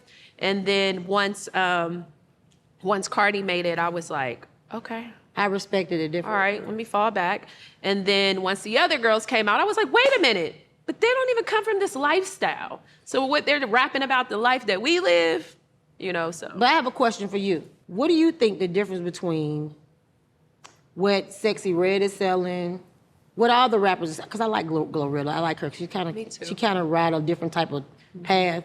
I don't have anything against Sexy Red at all. Right. Love her as a young woman. You know, I love her hustle because what she doing is hustling. If y'all niggas gonna buy it, I'm gonna keep singing it. You understand me?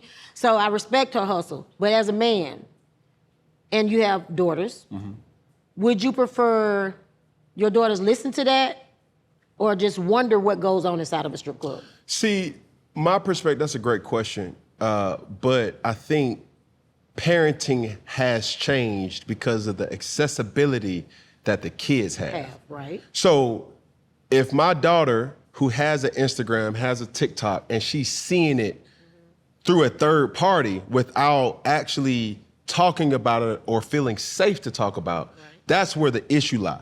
Because I've been very open about my childhood relationship with my parents and my household, that I wasn't able to have certain discussions. So when Sexy Red talks about what she talks about, Cardi B talks about what they talk about, I just want to be able to give my children that safe space to be heard and to talk about real shit. Right. Because ain't nobody really having these type of discussions where I'm telling Shakira, I'm telling Jaden, I'm telling my children to say, hey, bro, there's a difference between before the coochie and after the dick. Protect your cookie. Period. It comes off very strong, but how I learn and how I parent, how I was coached, how I was taught, I need that real shit. It may be like, oh my God, why are you saying it like that? But I'm saying like, hey, you know what it means when you start having your menstrual cycle. Right. Oh, it means I'm growing up as well. No, baby. That means you can start Having babies. having babies. Okay, we go back to this question you asked me a long time ago about me to be honest with my kids. Like, how do I tell my kids or how do I feel about that? What you just said, you was being real. You told them the truth. You answer questions that if they had questions, I answered them in a real manner so they can understand it, because Instagram and TikTok and all that shit, they ain't giving you the real. It's giving you the Watered persona. down version. Yeah, Correct. the watered down version. But I gave their ass the hot, And I gave mine the watered champagne down. version, I the gave top mine notch watered version. down version. Yeah, and that's fine. 'Cause I was so everybody young, I parenting didn't know how to deliver Yeah, but see, it. I was raised on. My mama raised me on not being a liar, not being a thief, right? So when my kids asked me a question, I couldn't look them in the face and say, "Oh, them people lying. I don't work there." What I said was, tomorrow, I'm gonna show y'all what mama do. And I'm gonna show y'all where I work. I drove them to where I work. I let them look at, I didn't even work that Saturday. I said, I'm gonna let y'all watch Showtime After Dark. And when I let them watch Showtime After Dark, I said, you see what she doing? I don't fucking do that. Showtime After Dark. What was that? It was like videos or something? yeah, it was like be a lady, she be naked. They used to be. Hold on. Go ahead. So it was Showtime After Dark. It was like fake porn, but it wasn't porn. But like a lady like be dancing. drill videos type of thing at night. Nah, it wasn't even no tip drill videos. Was this on just, TV? Yes, Google it. It used to be called Showtime After Dark. Wow. And it'd be like, sexual lady, it's late at night. Might be dancing, but, she was arousing or whatever, but I let them watch it. Well, she wasn't, they couldn't see nudity, but they could see that she was being sexual. You know what I'm saying? Making sexual gestures or whatever. So I let them see that and I explained to them, that's not what I do. I don't do that. I don't do that. The same way I explained to them, like, hold on, let me pull up the health department. Let me show y'all what herpes look like. Let me show y'all when the boys start being active, because they start being active at 12. I've been teaching my kids a long time about my girls, the body parts, what your body do, like you said about the menstrual. I kept it real because that's all I know, is to keep it real. You don't want them to get lost in the sauce, because nowadays these kids are lost. Yeah. So, Diamond, you spoke about your musical career. Do you have music on iTunes, Spotify? I didn't never post it. Everything at the time was early. I think it was an early social media stage. So we had like Instagram had just came out or something. So I was just posting. I had gotten a relationship with a well-known rapper's brother. And we were making a lot of music together, recording a lot. We had a project called Mr. and Mrs. Smith that never came out, but it was really, really cool. Yeah, I would promote a lot of my music in Magic City. Yeah, Diamond has some dope songs. So a lot of people in the club knew that part of me, but I never, once Magic had that talk with me, I was always about my money.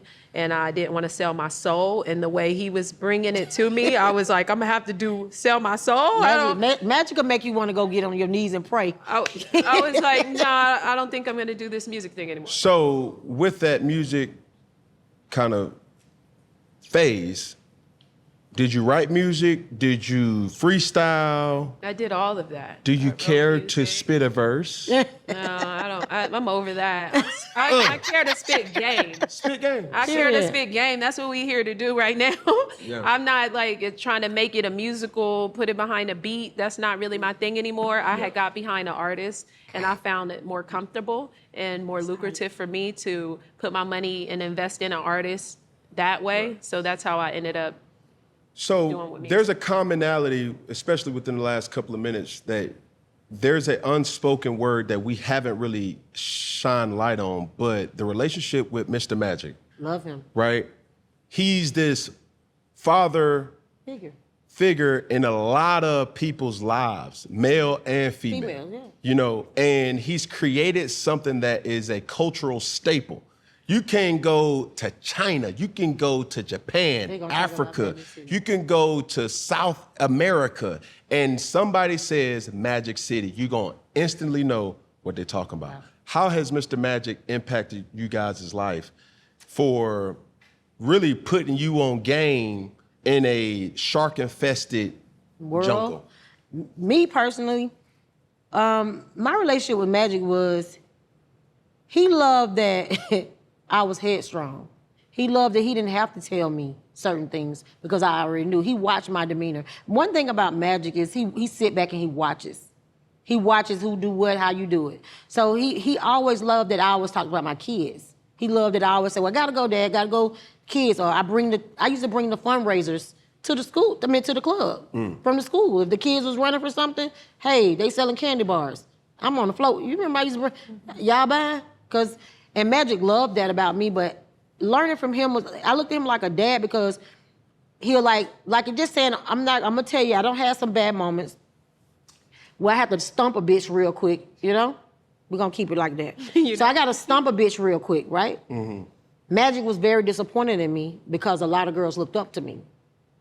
But at some time I had to explain to him, because you look up to me and I respect you, I'll take this punishment because I had to take punishment behind it. I got suspended. But I'm not gonna keep letting people try me because they feel like, well, she ain't gonna do nothing because Magic, she know Magic gonna be upset because, he respect her and I respect him. Right. But I had to stomp a bitch real quick and a nigga real quick because I had to. I feel like Magic knows your spirit in women, the women that come and work at the club. And I feel like he's always been disappointed in me. I feel like because I've never been like a full blown, I guess, I'm not going to say stripper because I feel like I've reached the epitome of being a dancer. But I will say that I feel like he always saw value in me. And I feel like he always thought that, like, why are you still in here? Yeah. Or where's your husband? Like, why aren't you dating these guys? Like I always felt that kind of pressure from him. Like, come on. So you want another permit? Magic didn't want that to be your last stop. Yeah. He always asked me, okay, what's your end goal? Where you going with it? But he didn't really ask me that much, but he asked people around me. Like, people don't even know to this day. Magic or Lil Magic, they might call me like, hey, I've got some new girls. We need you to talk to them, because they knew I was on a different type of time. I'm not on the drinking type of time. I'm not on the smoking type of time. I'm out to get my bag and I'm up out of here. So he respected me in a different manner. He respected what I did and how I did it. Right. He loved me on that. So he'll say stuff like, when you plan on getting up out of here? You know what I'm saying? And I like, when I get the rest of the bag, I'll say something like that. But he had end goals for everybody. Like, he felt like he looked at us and had more. He wanted more for us. Put it like that. He wanted, like, so why did you not marry this person? And, you was with him and da-da-da-da-da. And I'd be like, Daddy, something just happened, and certain things don't work that way. You know what I'm saying? I live in my truth. But at the end of the day, Magic want more for his girls, and that's the biggest thing I love about him. So I want both of y'all to describe in a few words what Mr. Magic has created here in Atlanta with Magic City. He's created magic. Magic has created magic, because you can go in his club on any given day and somebody could come in and change and just boost your life, change your life. You could be damn near, you could come in as a girl with no car, right. A girl that sleeps in her car with no roof over her head, a girl that's living with someone that works in the club and it's her first day working, and she could work on a Tuesday or Wednesday and make $5,000, and that $5,000 will get her an apartment, will buy her a car. Correct. Magic creates an opportunity for girls that are at that point in life that need assistance. He provides an opportunity for us to catapult whatever it is that we want to do with our lives. Right. Mm.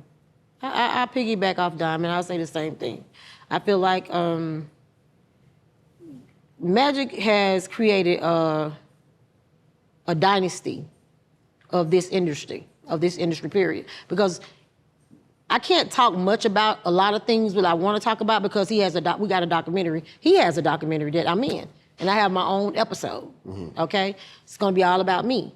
But in that documentary, which will be out 2025, it tells you a lot about who Magic was, who Magic City is, and what he have done to this industry. Right. So I gotta kind of like scatter a little bit on that, because it's stuff coming out. Does your experience in the strip club culture make you look at men differently? It does. How? Because I see a lot. I have seen a lot. It make me side-eye men that I know are married. They married men that come in. And I'm not knocking that, because like I said, it's a fantasy. So that's where you come to let your hair down and, enjoy yourself. But the ones that have came at me, and it make me second guess, like, shit, do I want to be married? Because shit, her husband is really on me. So I kind of like, I don't not judge him, but I kind of like side-eye marriage. I'm just going to be honest with you. I think that once you have seen a guy fuck himself. Oh, shit. I think that someone that you had respect for. Oh, shit.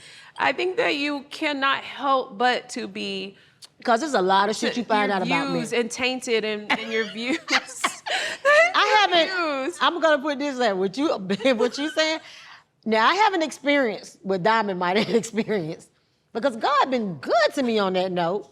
I didn't experience no dumb crazy shit, no Diddy, but no crazy shit. But I've heard stories. And it's men that... That's because you didn't do private parties. I didn't do that. You always would leave. Like, I would do private parties because I would pick the girls, and I would get paid as one of the girls, and I get paid from each girl. I always say so. Sign me up for the private party. And people always, and to this day, like people, like I said, people think I drink, they think I party, they think I smoke, they think I do a lot. They didn't even know I was the one who clocked out of the private parties. No, I'm not gonna do that. I'm going home. That just wasn't my thing, and I'm not knocking. Yeah, you was going to church. I remember yeah, you was going to church, and I grew up in the church. So I used to be like, I ain't going to church, but she would be good enough going. She would be like, oh, I'm going to church. I'm Only like, well. parties I did after parties is for Nelly and JD at the studio, because that wasn't those type. It was fun. He got AR in. They want to entertain after the club. JD had a studio like a strip club with a bar inside of his studio. He still got it. Yeah, it still is there. So that's those parties where I know I'm not being disrespected or they're expecting it's a anything. vibe. It's a vibe type of party. Not nobody expecting me to have to suck, fuck, eat ass or whatever else. I didn't. Let me say, I have done private parties, but I've always. You took people with you to go do the other parties. Absolutely. I'm always going to bring somebody to do the work because it ain't going to be me. That was Diamond thing. But I will say that and I didn't knock what she experience did. that I had, that I've watched the freaky stuff go down. I got to drink to that. It will definitely make you look at men differently, you know? And I start looking at them like, even knowing the girls that guys have settled down with, and you know their history. You be like, and you're like, I didn't do none of that. And you really in love with this girl, and she, just because I was naked in front of whatever, you're really gonna take this girl seriously, and she has done this, but I'm never gonna say anything. Fine, be in love. I'm gonna take this opportunity to let's get into our game. Ooh. Ladies, are we ready? We're ready. Say less. The game is simple. I will present public figures or well-known characters from different eras, and you ladies must guess how these figures would be labeled as a modern-day entertainer or stripper. Cute game. Are we ready? Let's go. Born ready. Let's go. Mark Zuckerberg. Me, the stripper. How? The diamond. You're an entrepreneur. Absolutely. And I'm not scared to do it. Charleston White. Snitch. A young stripper. No, that nigga was You know how the young strippers they don't just understand. talk, They and they don't just telling understand the everybody's game. business. And, Yeah, he's a beginning stripper. Yeah, young stripper. He a rookie. He passed a rookie. Say less. Ellen DeGeneres. Ooh, Ellen. Who Ellen is? The niggas probably would want to fuck They her would fuck because They would love Ellen. she like a nigga. Nigga. So These they niggas? probably, The niggas now would love them. Because the new niggas is the bad bitches. she look different. Elon Musk. Elon Musk. As a dancer? Just Entertainer? how we know him to be. He gonna get the money. He gonna get a bag. He definitely gonna get I the would bag. call Elon Musk a me. I think so. I would call you Elon. I would call him me. For sure. He gonna get the bag. He gonna strategically For sure. get the bag. For He gonna sure. get the money. Keep the main thing the main thing. Period. Yeah. Mike Tyson. He gonna be an old stripper. Yeah. So like he used to be like really, really good and popping and make all the money, and now he just like, y'all can have it. Was I the only one who caught during that fight afterwards? The butt interview? cheek? He was like, not just the butt cheeks. He was like, I just have a biting sensation. It's a biting sensation. Just like a I'm stripper. like, that's an old stripper. That's an an old stripper. That's an old stripper, not even the OG. Because the OG, see, that's the thing what people think the OG is because they think it's older. It's the older stripper. That's not what the OG came. I've been had an OG on my title. Since There's you a was respect younger. thing. It was a respect thing. And I was younger. I used to be like, why the fuck they keep calling her I was OG? younger. She's fucking not even old. And I had to question some shit about. And I Why wasn't the mad fuck about this your bitch question. making all the fucking money? Talking about my brother. My brother. And respect it was. Jake Paul. Oh, shit. Jake Paul might be he up to date stripper because He is, but he know how to- waiting on the outside. Like he nah, one of Jake them Paul getting to the bag. Yeah, but I would say Mike Tyson was getting to the bag. He might have. I say But Jake Paul putting his hands in. Who the hell is Jake Paul? But he getting bags. He's a YouTuber, so I feel like he would be a bartender, a famous bartender. So he'll be in New York. Yeah, A he'll star be a tender. New York He'll be a star tender. He'll be a star tender. Starlets, absolutely. Here we go. Cam Newton. Now, what would Cam Newton be? Okay. Cam Newton. Okay, yeah, that's a good one. You know what? What y'all go? And then I'll state my case. What do you think Cam would be? He'll be a poppin' stripper.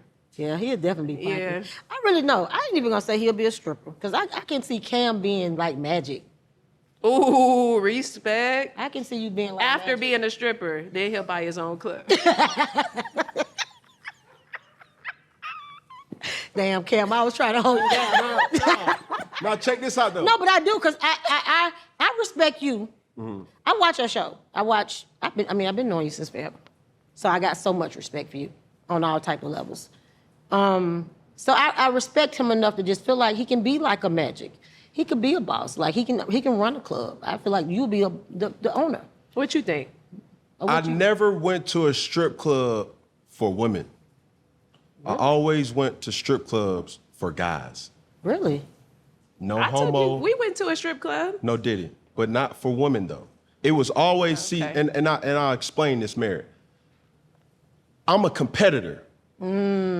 So I wasn't gonna spend no money if I didn't see nobody else spending no money. money. As soon as I seen somebody thinking that they got money, that's the competitor in me to be like, okay, Yeah. you spending 5, I'm gonna spend 6. If Yeah. you gonna spend 10, I'm gonna spend 15. And then we're gonna have a rain off. Yeah, I love it. So- I seen you do that in Onyx. So that's my whole thing. It's like I don't go to strip clubs for chicks, even though I want decoration. I was a competitor, still am a competitor, to Yeah, think I like, get nigga, that. you think you got it, but you don't got Have it. it. Cause I'm going against drug dealers. I'm going against, you know what I'm saying, hustlers. And I'm like, that 15 that you making, I'm gonna spend my 15 and I'm gonna make it back easy. You know what I'm saying? Like You know what? it ain't nothing. Just to say this story, because I got this story on you. Talk to me. At Onyx, you was at the top, come in to the left, up at the top, right? You said these exact same fucking words. Straight up. You said, oh, he want to play. I got it. I'm having it. I got all time. You said, I got all day to do this.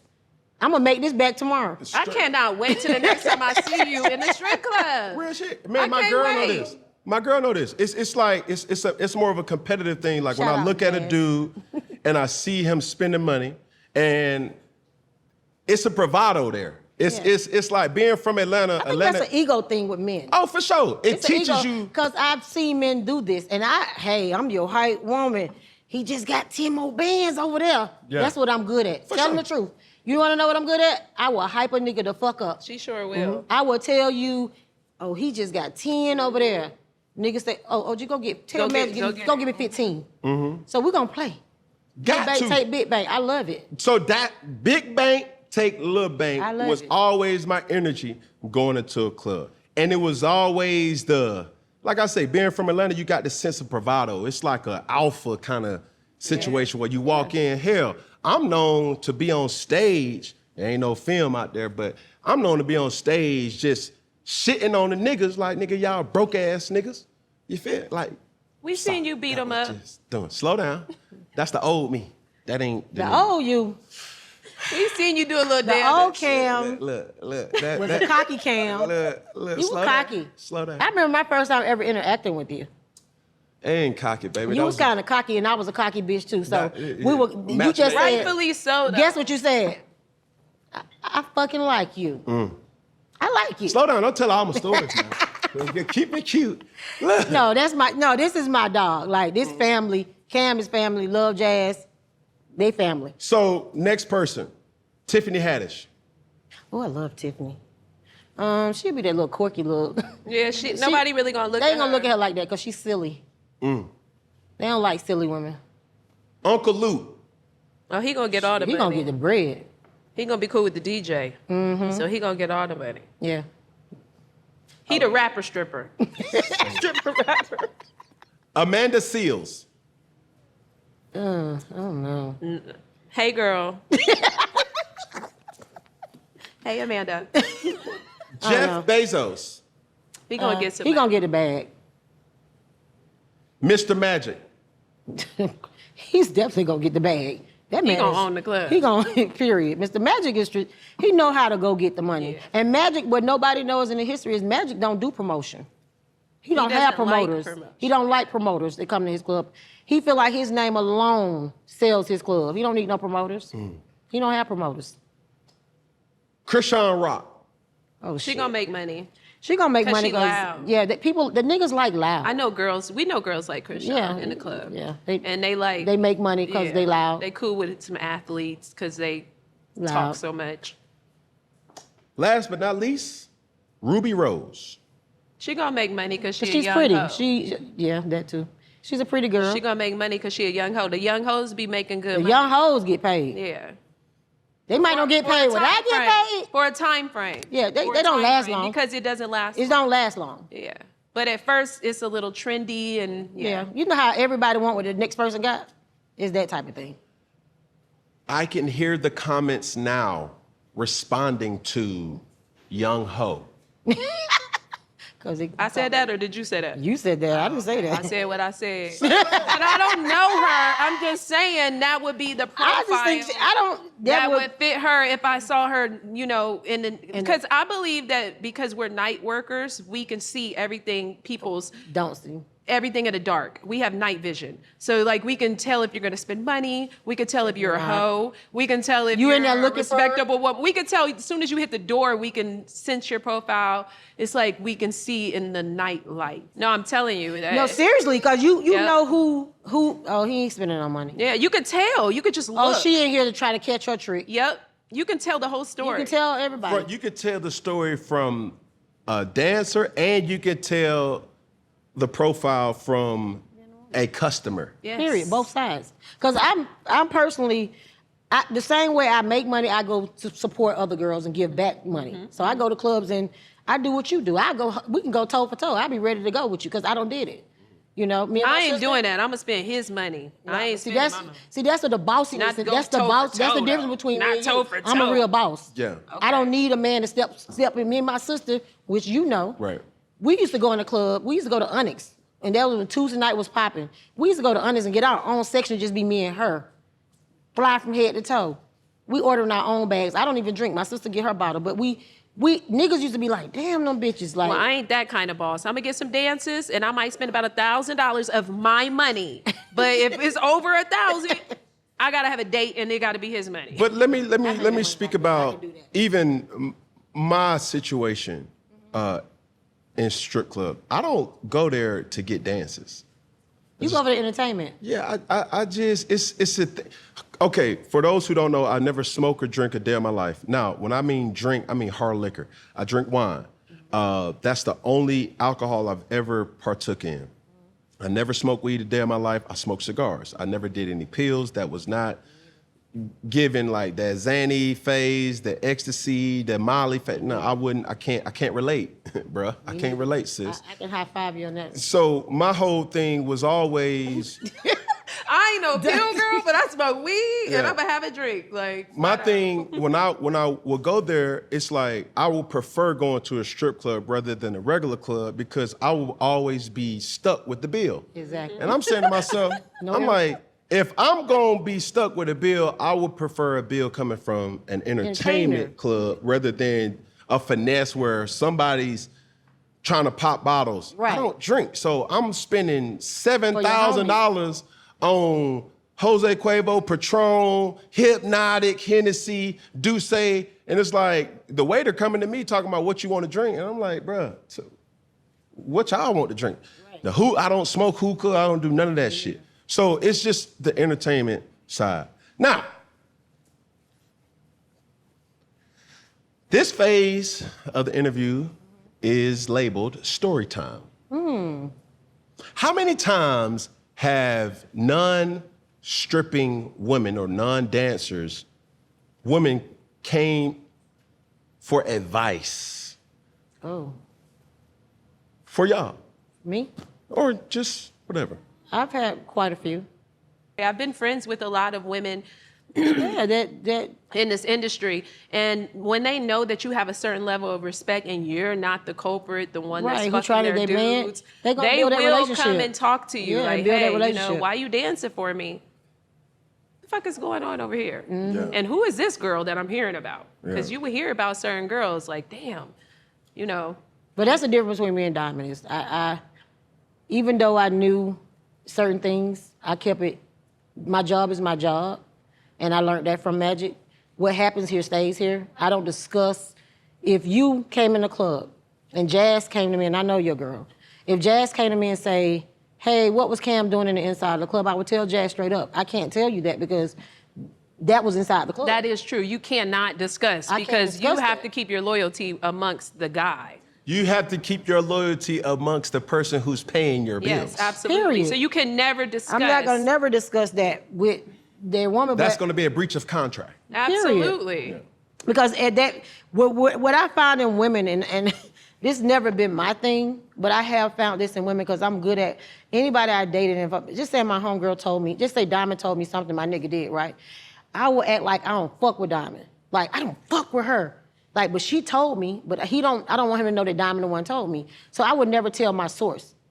I'd never tell my source. So what I've always told women, even in the club, don't go back just because she's giving you a dance. She's momentarily. He's longevity. You understand what I'm saying? He's gonna keep coming back. She's coming because she's trying to get information.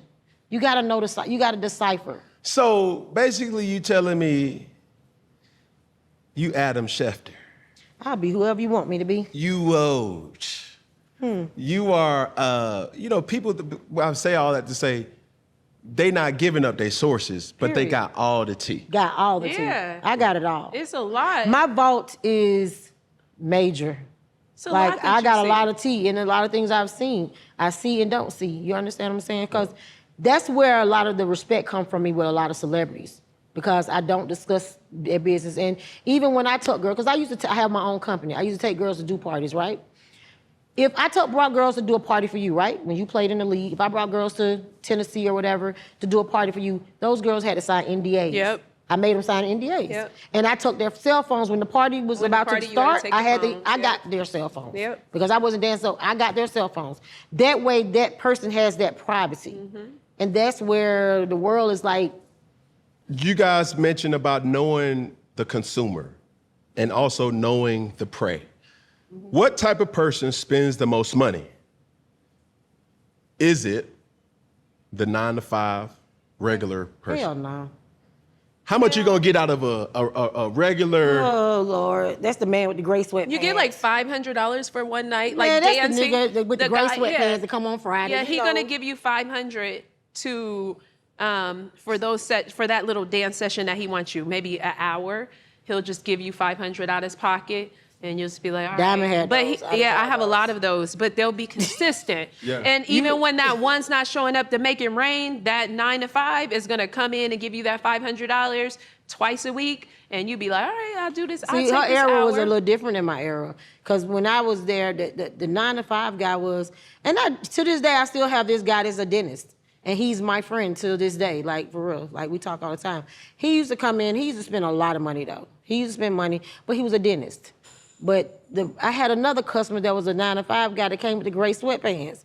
And he was aggravating. Like, but he'll come spend a couple of hundred, maybe $300-400, maybe $500. Let me tell you, story time. While we talking about story time, I had the wildest thing that ever happened to me in a strip club. This happened in Magic City.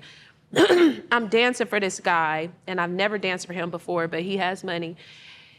I'm dancing, and in Magic, you don't give friction dances. So friction is right up on each other. You're rubbing like lap this dance. when you dance. You don't give that. You give like, a that's couple feet away. COVID. Absolutely. Those are the kind of dances you give as a Magic City Because girl. you're entertaining. When I tell you, I felt something warm on my back, and was That's the man in the gray sweatpants. What are we talking about? What just happened? You look back at his pants wet. I'm like, what oh my the God. fuck just what the fuck? happened? Like, you're like, oh my God, it didn't even touch you. That's why I say they think our job is so glitz and glamour, but we deal with some bullshit now. But like, let me segue real quick. How do you prevent the sexual harassment? Oh, I had that situation. Security, you pay security. Well, I had the situation where me and my sister, who you know, She used to stay in another city, and she'll stay with me when she came here. So somebody had started, I guess he started stalking me from Magic or whatever. So I started getting these, and it had to be somebody clearly. I don't know how he got my number. It must have been a customer. I maybe gave my number. He said, I'm going to call you when I'm coming, and I probably gave him the number. I'm not even going to lie because I don't really know. Well, he started stalking me, like calling my phone, saying stuff like, I'm going to fuck your daughters, and da-da-da-da-da. It was like, it had got really, really bad, right? So I had to, this is when I think you probably noticed when I started leaving at the club when Magic them leave, like when Mikey them leave, I would stay late because the guy ended up following me home one night, and my sister and me was in the car. And she said, do you see those lights? Like they've been following us since we left Magic. So I at this time I stayed off of, whatever, way out. I would stay way out anyway, but they followed me he was following me, and I just went to a police station. So from that right there, I ended up calling Magic them the next morning and explaining what happened to me, what had been going on for me. I had to make a police report about it because he was calling my phone like I was trying to get him to tap the number. He was calling, private, when you can do private number, and saying he was going to have sex with my daughters. So that was scary to me. I don't know who you are. It is scary. Yeah. So on this topic of who spends the most money, dope boys. Go ham. Crazy. Dope boys in the trap, niggas. Woo! Niggas. Shout out to all the Atlanta dope boys. What is going on here? I love them here. I love my Atlanta dope boys now. I'm giving Detroit. Oh, I like the athletes. I love the athletes, baby. To me, they're more consistent. Well, the dope boys are consistent. They come in all the time. We got to keep. They come in all the time. That's why I love them because they keep us on the regular. They do. That is who. The athlete come on Tuesday with a Monday because they ain't got to work on Tuesday. Watch out now. Period. I know the schedule. Damn. I like the athletes because I feel like they're exclusive and they like certain girls. So it's your time to be like, excuse me, girl, move out the way. Yeah, it's levels to it. Very much so. Entertainers. I love them too. I mean, all my partners are entertainers. I love the entertainers too. The right ones. I ain't gonna say all of them. I ain't giving everybody credit.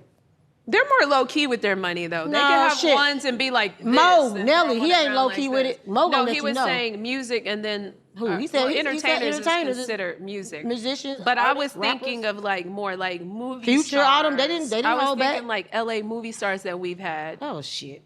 They spend Idris money Elba like spent this. money on They spend money like this. Y'all seen Idris? Like this. In the yeah, corner. We didn't dance for everybody. We didn't dance for Mary J. Blige. Yes. We didn't dance for Diddy. We didn't dance for anybody you can think Stop! Sorry. No Diddy. Yes. Lord Jesus. No we Diddy. did dance for all of them. Lord Jesus, slow But down. I danced From the for Rudy to the Idris Tootie. Elba, baby. Slow down. Y'all gonna get me flash banned. Take that out. No Diddy. Did he have baby oil? Okay, that was a layup. That was a layup. No. That was a layup. I shouldn't have did I'm that. gonna speak on my Diddy story because I really know Diddy. He left it at home. I never had those stories. That's why I can't. Yeah. I know Kim. That was my partner too. Yeah. I never did the after parties where the baby oil was at or where they say, where they say the baby oil was. I was never there, so I never did those parties. I look at his legacy and I see what's being, or what happens oftentimes in our culture and what the accusations of our once people that we looked up to, how they tarnish the image. And let's just keep it above. We say to no Diddy, but I think about his children. I think about his legacy. I think about all the good, the philanthropy that he did on top of the entrepreneurship that he had too. So in all good fun, I get it, but also not to forget like what he built. That. And that's my standpoint on, because I debate this situation with a lot of people because I know real sides of people. You understand? I've been around so many people and I don't know that side of Diddy. I know the side where Diddy have parties, it's fun, but I never went to no after party, so I can't speak on something I never seen, and I'm not gonna speak on something, but I look, like I said, the same way he built the legacy, it's just like R. Kelly. Have I stopped listening to R. Kelly songs? Hell, fuck no. 12 plays on repeat. Because I'm raised up on that. Yeah. You know, and so it's like you're stuck in the middle of a hard thing of these black men have built legacies and we all quick to tear them down. Yeah. Instead of being able to let us listen to what happened first. Yeah. You know, it's like being proven guilty before you get proven innocent. We don't know. But really, these are accusations with Diddy, and not only that, I love R. Kelly, but if you fucking little girls, what he did is wrong, like Cam said. That's what I'm saying. What he did is wrong. But I can separate your music. I can see what I'm saying. Separate the music. I respect the accusation. I didn't like what he did. I don't like that. I don't play games like that. That's not what I'm saying. What I'm saying is they built a legacy. It's kind of hard to say I'm banning all R. Kelly songs because I've raised up on that. And then another thing, Diddy, what's illegal about being a freak? I didn't know you can get a RICO Act for freakness. I think that's I'll tell y'all one thing. Be careful what you say because y'all president is. I know, boy. What? I might need to. On this same topic of who spends the most money, doctors. They're not spending the most money. They don't spend the most. You probably gonna get $300 to $500 from a doctor. That's the dentist, but no, the dentist used to spend money. They're gonna, but I count that as something because they're regulars. Lawyers. Same thing, $300 to $500. Same thing. Out their pocket, each girl. They might bring an athlete in there. Now, this is a late ad. What? But these people have come into this industry and just, whoo, Africans. Do they spend money? I've never dealt with Me them. neither. I like Africans in Africa.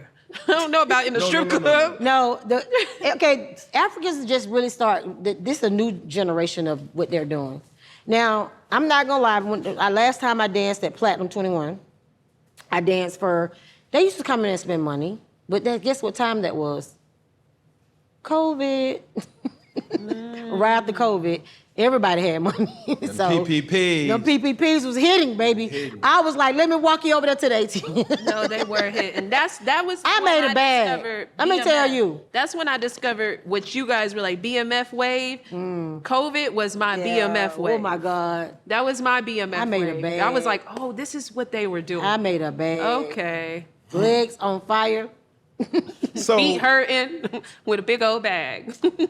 I've had a guest on before, and she spoke about the best strip clubs in America. And her list was number 1, Miami, number 2, Houston, number 3, Atlanta, No. and number 4, New York. No. She had that all mixed up. Yeah, it's number 1, Atlanta. Number 2 is Miami. 3 is Houston. And New York is 4th. You know why New York is 4th? And really, I don't even say that their dancers make money because I spend money in New York. The bartenders, which again is the startenders, make money. They don't. That's why girls come to Atlanta, New York. They come to Miami, but Miami and Atlanta is the top tier. Yeah, of the strip industry. Absolutely. You want me to say? Houston been getting money, but it's like the new era of it. It's a small Atlanta. Yeah. So a small version. They come third, Atlanta. but New York definitely don't come. No. It comes 4th. So both of you have obviously been on the scene for a long time. And I think in our culture, being mentioned in songs, in whatever, discussions is like a flex. It is. India. It's a big one. You've been mentioned. OG India was there. Period. Getting to the bag. By Future. Yeah, my boy. So through that, how does that happen? Did he clear it with you when you first heard it? What was that like? No, you know how I actually heard it? This athlete that I told you about that played basketball, the day that Future dropped that song, I didn't even know anything about the song. All I know was my DMs were lit with athletes. And I'm like, who the fuck is that? Where all these people come? Then a homegirl hit me and say, yo, Future got you in a song. You didn't hear your name? And I'm like, no. That's how it happened. I didn't even know anything about it. So when it came about, I'm like, let me listen to it. Cool, I fuck with that. You know, because that's my boy. Like, Rocco introduced Future to me, because Rocco is like a brother. I'm the one that introduced Future really to Magic City, because a lot of girls didn't want to, they was like, at first when Future was coming, they was hating, because I played it on the OG set all the time. They was like complaining about, oh, they gonna keep playing our Future songs. Back then was DJ Esco. I said, play that motherfucking music. Shout out to Esco. Shout out to Esco, that's my boy. But I introduced him to Future to him. Esco. Like, at the end of the day, it was an honor. It was an honor. Yeah. You know, to be thought about while you're making a song. For sure. Because even really like the impact that Magic City has had in the black culture is second to none. Even staying on the topic of Future, he has an anthem. Period. Fish tailing out, park a lot, leaving Magic. Two bad bitches and I got them out of Magic. Period, The way I Future. see the work disappear, call it magic. Voila, man. He spent, and it was Magic, because Future spent money in Magic. Absolutely. He started there, like, when I say he started there, I'm not saying that he wasn't already in other places, but when Rocco introduced me to him, because like Rocco said, if I'm your brother, this your brother too. I need you to keep his music spinning. See, that's what a lot of people don't even know. A lot of music kept being spent because if the girls don't request it, the DJ not gonna play it.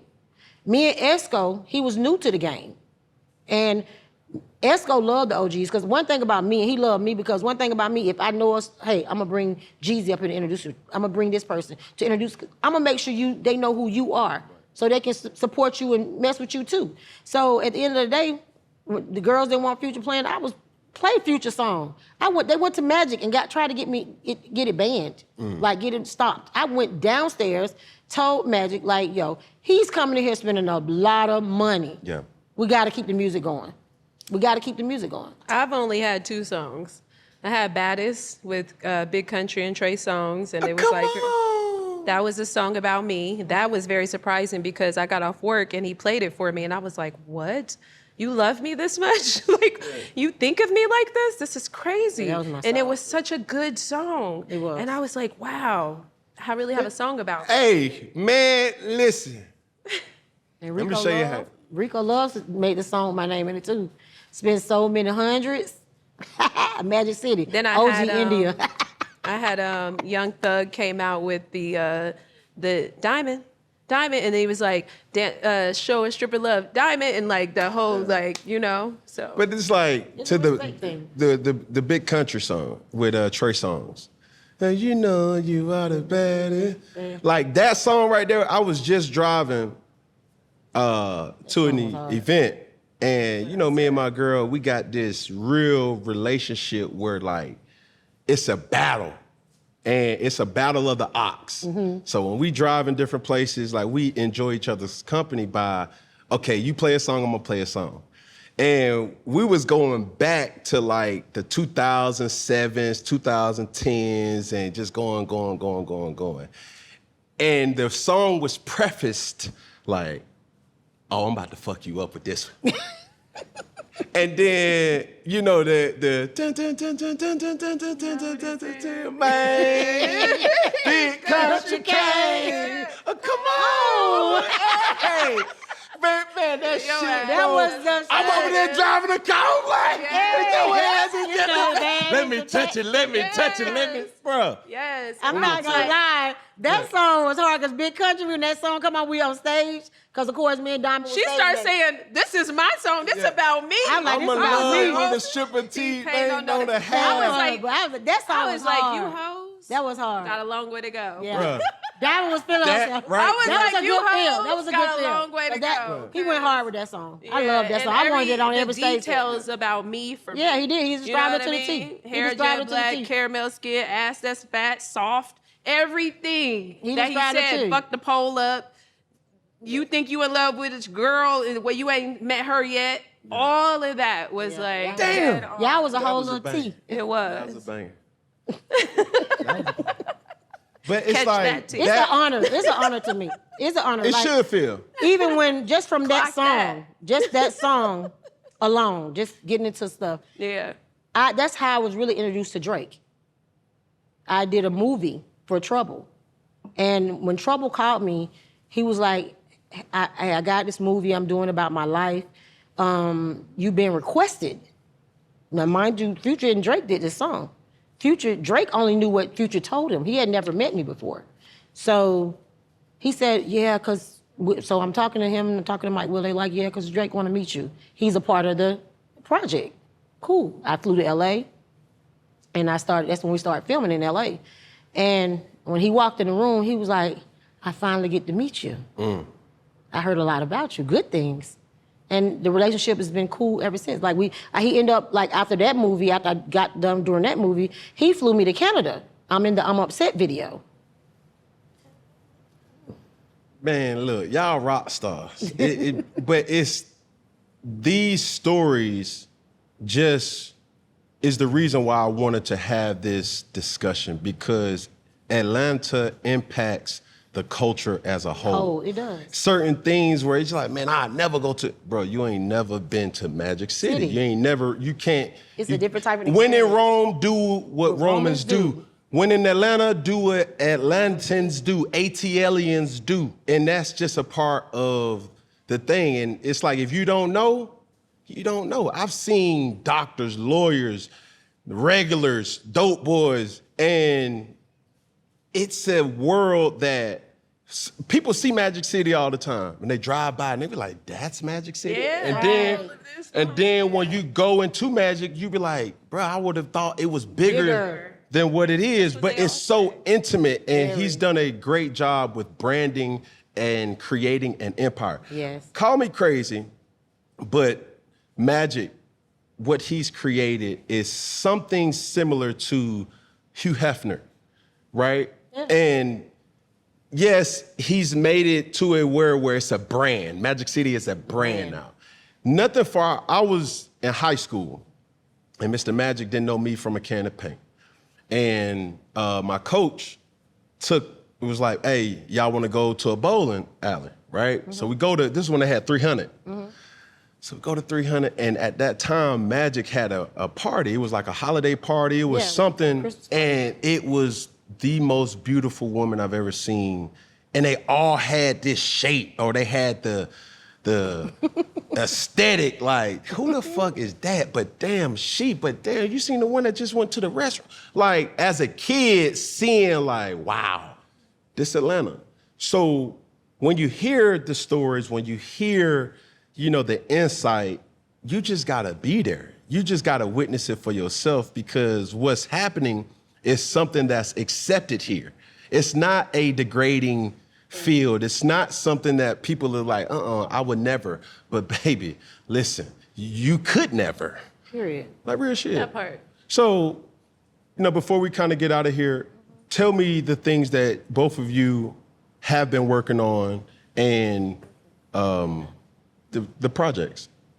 So I'm an entrepreneur. I believe in investment. I love short-term arbitrage, rental arbitrage. I do that. And also I'm in nursing school now. Something that I started when I was younger, and I start making all this money, and I was like, oh, school's not important. My parents were wrong. Come back to the drawing table.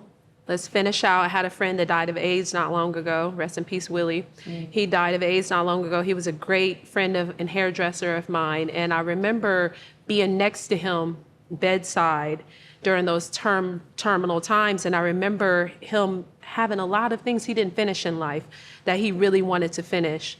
And that right there was a big eye opener for me. I was like, I got to go back, and tomorrow's not promised, And I would like to finish some things. And what is my give back? What is my purpose here?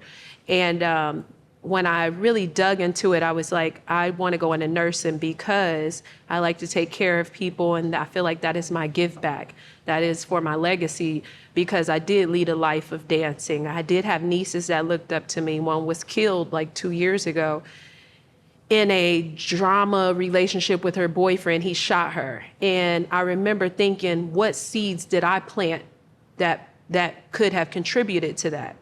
And so I had to go back to the drawing board, like, I put too much emphasis in the importance of a dollar instead of paying attention to the things that were valuable outside of a dollar. So I had to find a purpose outside of a dollar.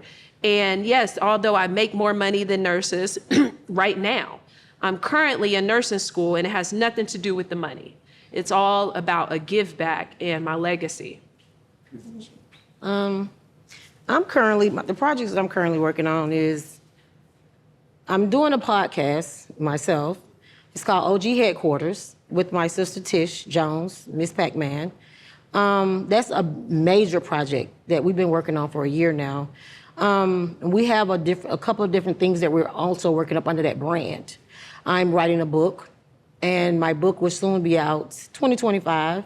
It's going to be my story, me telling my story from the adult entertainment side, a woman's version. I'm also 2025. I can't tell you details, but Magic City documentary will be dropping on a major platform. So I'm in that, and I have my own episode all about India. I have, of course, I'm an entrepreneur. I have my hands in a couple of different things, but the OG headquarters is something major for me because I want to give perspectives from a woman's perspective, not just about adult entertainment. We're going to be talking about sports. We're going to talk about a lot of things. So this is one of the biggest projects that I'm working on because I'm working up on some other things like I'm going to be doing, 2025, we're doing a seminar. It's going to be like adult entertainment seminar. So basically, we're going to have it set up online. Girls can, pay to come in, talk to us about different things. So that's what I'm working on. I also kind of like a manager sort of to my grandson because he's playing football right now. So I'm like trying to get NIL deals. I'm maneuvering a lot of things. So my hand is in a lot of pots right now. Last question. That's right. What did dancing teach you? What did it teach me? The biggest thing it taught me was about money. Cause back then, I'm gonna be so honest, I didn't value the dollar like that. Like, it's so much money I wish I could say like that 86,000, even though I went and bought a truck, but I wish I still had that 86,000. Mm-hmm. It made me it taught me about valuing money differently. Like, you gotta look at money. We made money, we'll spend it, we'll make it, we'll spend it, but I didn't value it. It taught me to value it. Like, I would be a millionaire right now, okay? And I wouldn't have to do anything because I would have took my money and invested in different things back then, I wish I knew now, but I didn't. So it taught me that. I was on the opposite end. I think I value money too much. And I think that now I have learned to not value money so much. I learned that the other things in life are worth more than $1. Oh, for sure. Because I didn't know that at the time because I was making so much. It was like nonstop. And now I look at it like, wow, there's so many more important things than being attached to $1. But my dollars I look at the value of things differently now because I missed a lot of time in my parent being a mother. I missed a lot of time being present in the spirit of being a mother. So much that I forget some of the incidents. It also taught me how to develop healthy relationships, how not to be greedy, where greed leads to when you want so much and there's not enough. It taught me where greed can take you. It has taught me to have great relationships with people because I'm currently the assistant of Ludacris' family. And so that is a very powerful family that I take lessons from. You have to be a really good person to work for Ludacris and his family because they don't play any games and they're so pure-spirited and so giving with their energy and their time, and they look at you like family and they take you underneath their wing and they pour into you. So being attached to such hierarchy for me, I think a lot of those things came from growing up with the parents that I had, that's got catapulted me to those positions. However, I also feel like Magic City played a heavy role in it. So I can't take away from the fact that I was a dancer. I actually stand up on that like a platform. I was a dancer and I was a successful dancer and I was one of the number one dancers in the whole country, so at one period of time. So I could say that and stand on a platform and say that perfectly fine. And whatever judgments and whatever arrows and bows you got to throw at me, whatever bullets fly my way, I'm gonna take them. Because at the end of the day, I worked for this. And you don't have to know my story. You don't have to know that I'm not a hoe. You don't have to know who's been in my life. You don't have to know what type of mother I've been. However, you can't convict me because I've convicted myself. And I stand proudly on all my decisions that I've made. And I respect Magic City because when I walked in, I was a little girl with those insecurities, and I walked out as a woman that has shedded a lot of insecurities. Yeah, so that's the difference that you learn about just in the whole. Me and Diamond's stories are different. They kind of same, but they kind of different. Because I was a mom. I was present. I was there. I was here. I was everywhere with them. So it's stuff I missed out on. So the difference is when you come into the strip club, everybody got a different story. Everybody got a different narrative. So I think kind of sort of that's why a lot of people kind of shunned to me, because a little bit came to me a lot. Everybody came to me about everything. But because I was just on a different type of time. Yeah. I'm private. I don't like anybody. When I leave the club, I wash my hands. I don't care about being friends. I don't care. And I don't particularly care to be friends with girls of my world, because I feel like I come from something different. I've always been different in that world. And I've gotten a lot of hate from that because I've always been different. So for me, I keep my boundaries, and I like to associate with different kinds of people outside of the club. I have love for the girls in the club, don't get it wrong, but I don't think we have much in common to discuss, because one, I don't want to tell anybody's business. Two, I don't want to talk about people, because then that, to me, that reflects on how I feel about myself when I'm talking bad about someone else. And I'm aware of that. And it's okay if you are that way and you're not aware of it. But once you get to a level where you're like, what I put out is what I receive, you careful about the relationships that you have with the people that are still into that world completely. Hey, let's get up, let's go to the mall, let's spend all our money.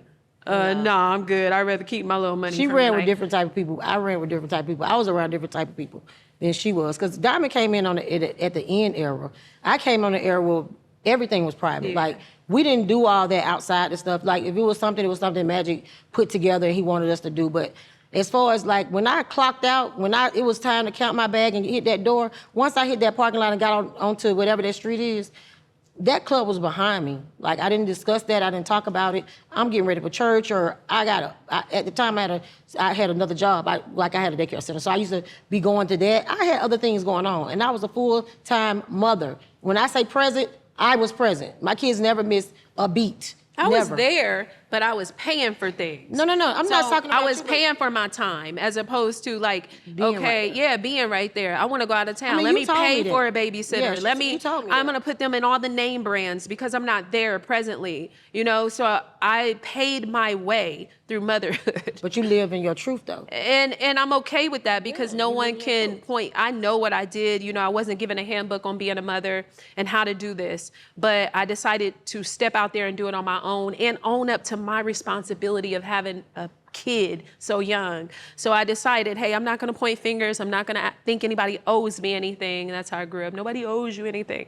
So for me, I had to go out here and get it on my own. And I, coming from such a closed-in professional household, I already shunned myself. So for me to associate with women that are like the part of me that I'm shunning, never mixed for me. So I never had a bunch of stripper friends. Yeah. It's a different type of, so hold on, we're gonna hold on that one. Because the friends is different. I had a few stripper friends. I ain't even gonna call them strippers because I don't like strippers. I had a few adult entertainment friends. I actually met friends that became lifetime friends from the club. But again, her era and my era, she came in at the end of my era, a different era. The era I was in, you build those bonds. We took kids on picnics. We did things together with kids and type of stuff. So it's kind of like different, you know what I'm saying? So my best friend I met her in the club, and she's right to this day, my best friend to this day. And we live a different life outside of, if I'm walking, only reason why people know me because just people know me, but you wouldn't know if I was just at a game, right? I was just at a game. Nobody would know I was an adult entertainer because when I'm out, I'm classy. I'm looking the part. So you wouldn't know what I did for a living. I don't know that booty and waist. I'ma know. That ain't got it. I'm be like, she used to dance somewhere.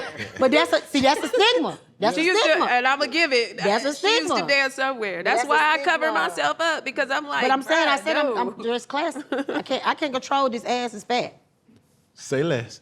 So one of the main reasons why, in closing, that I created Funky Friday with the help of a lot of unbelievable people was to be able to have conversations that pushes the culture forward, that pushes society forward, and not looking down or looking up at people. It's really having uncomfortable conversations and really challenging people to live in their truth, right? And once you do that, that's where the beauty and the uniqueness of every person will show. So as we end things here at Funky Friday, we're gonna go in unison.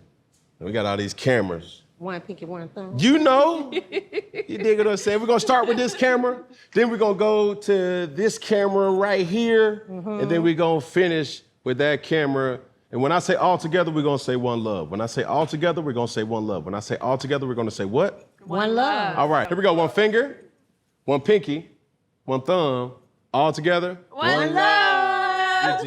Lord Jesus. Somebody took a couple of takes. Appreciate you.